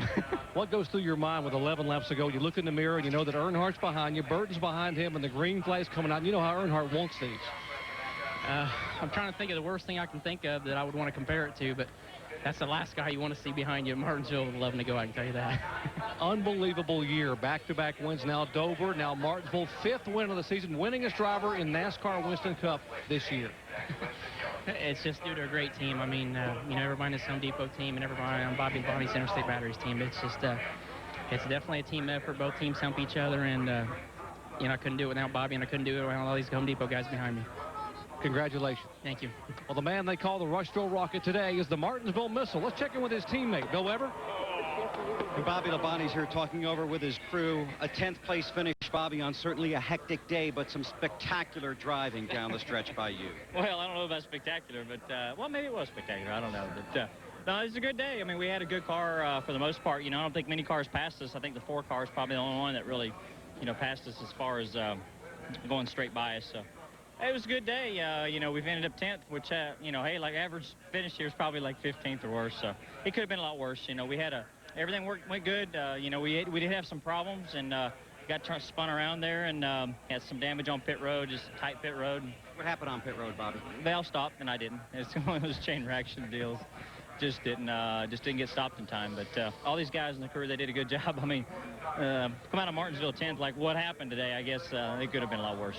Well, congratulations on a great run. We'll see you next week. Okay, thanks. Okay, 2:13 unofficially, the point margin between first place Bobby Labonte and Dale Earnhardt, who's with John.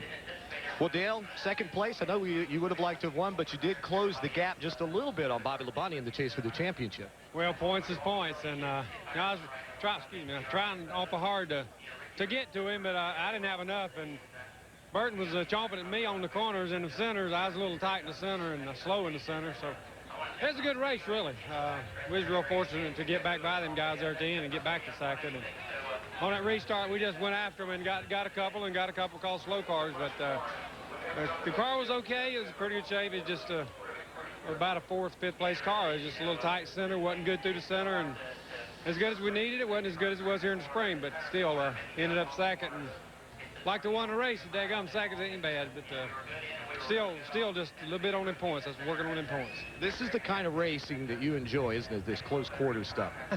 Yeah, it was fun, and it was close, and you know, a lot of guys looked like they was having a lot of troubles that didn't need to be, but a lot of inexperience out there, and as we go, they'll get better. But it is a close quarters racetrack. A lot of fun racing here. Good wrench, and all the guys did a great job today. Come on second. I tell you what, it was a fun race to watch too from a fan's point of view, Bob. At least down here in the pits it was. It was a great race, and nice job by Tony Stewart and everybody here this afternoon. Let's take a look at the points. Jeff Burton moved up to third in the points. Dale Jarrett down to fourth. Jeff Gordon moved up to ninth, dropping Ward Burton back to the 10th position. The separation is 213. Still, Bobby Labonte can win the championship if he finishes sixth or better in the remaining races. However, don't count this thing over by any means, because coming up in a couple of weeks is Talladega, and you know what can happen there. We will be there for the Winston 500 in a couple of weeks. Well, the NAPA Autocare 500 is over. We'll be back with more in just a moment. Second, third place finishers with John Kernan.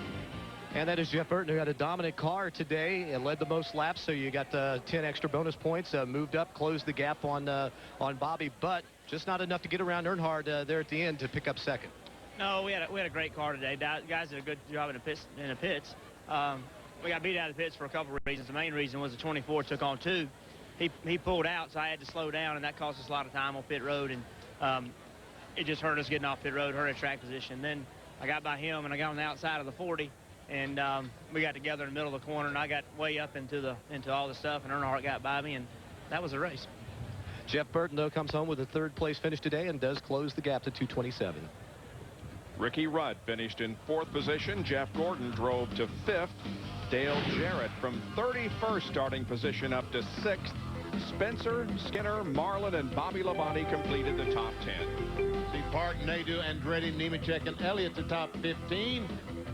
All those cars on the lead lap. And you had 5 cars that were 1 lap down: Schrader, Labonte, Mark Martin, Johnny Vincent, and Ricky Craven. Then some more 2 laps down. Rusty Wallace was one of those, back in 23rd place. Wallace started on the outside of the front row, but struggled to a 23rd place finish. Here's 31 through 43 now. Kyle Petty dropped out of the race. So did Dale Earnhardt Jr. with a crash. Mayfield was out, and in fact, Molly Dallenbach, Brett Bodine, Hut Strickland, and Ward Burton also failed to finish the race. Take a look at the points once again. Dale Earnhardt trails by 213, Jeff Burton by 227, and Dale Jarrett 251. Still a very tight battle among 4 drivers for the 2000 NASCAR Winston Cup Championship, with Tony Stewart now with 5 victories this season, finish right now in 5th position in the point standings. Well, we mentioned Talladega is coming up on the 13th with Bud Pole qualifying Friday at 4 o'clock Eastern. Happy hour for that GA Buick Challenge. A good battle going on for that championship, too. Stay tuned for all of the action. Once again, Tony Stewart wins here at Martinsville Speedway in Virginia. It's been a great afternoon. Thanks for joining us very, very much. 43 drivers started this race with the hope that they could drive to victory lane, but it didn't take long before the spinning began. There were a total of 13 caution laps in this event for 88 laps. Once again, the activity on pit road was very, very busy, with some bringing out the sheet metal and a lot of hot car crashes. The average speed of the race was 73.857 miles an hour. Jeff Burton led the most laps, 202. Tony Stewart, the winner of the race, led 179. Thanks for joining us here at Martinsville. This has been a presentation of ESPN, the worldwide leader in sports. For more, log on to ESPN.com.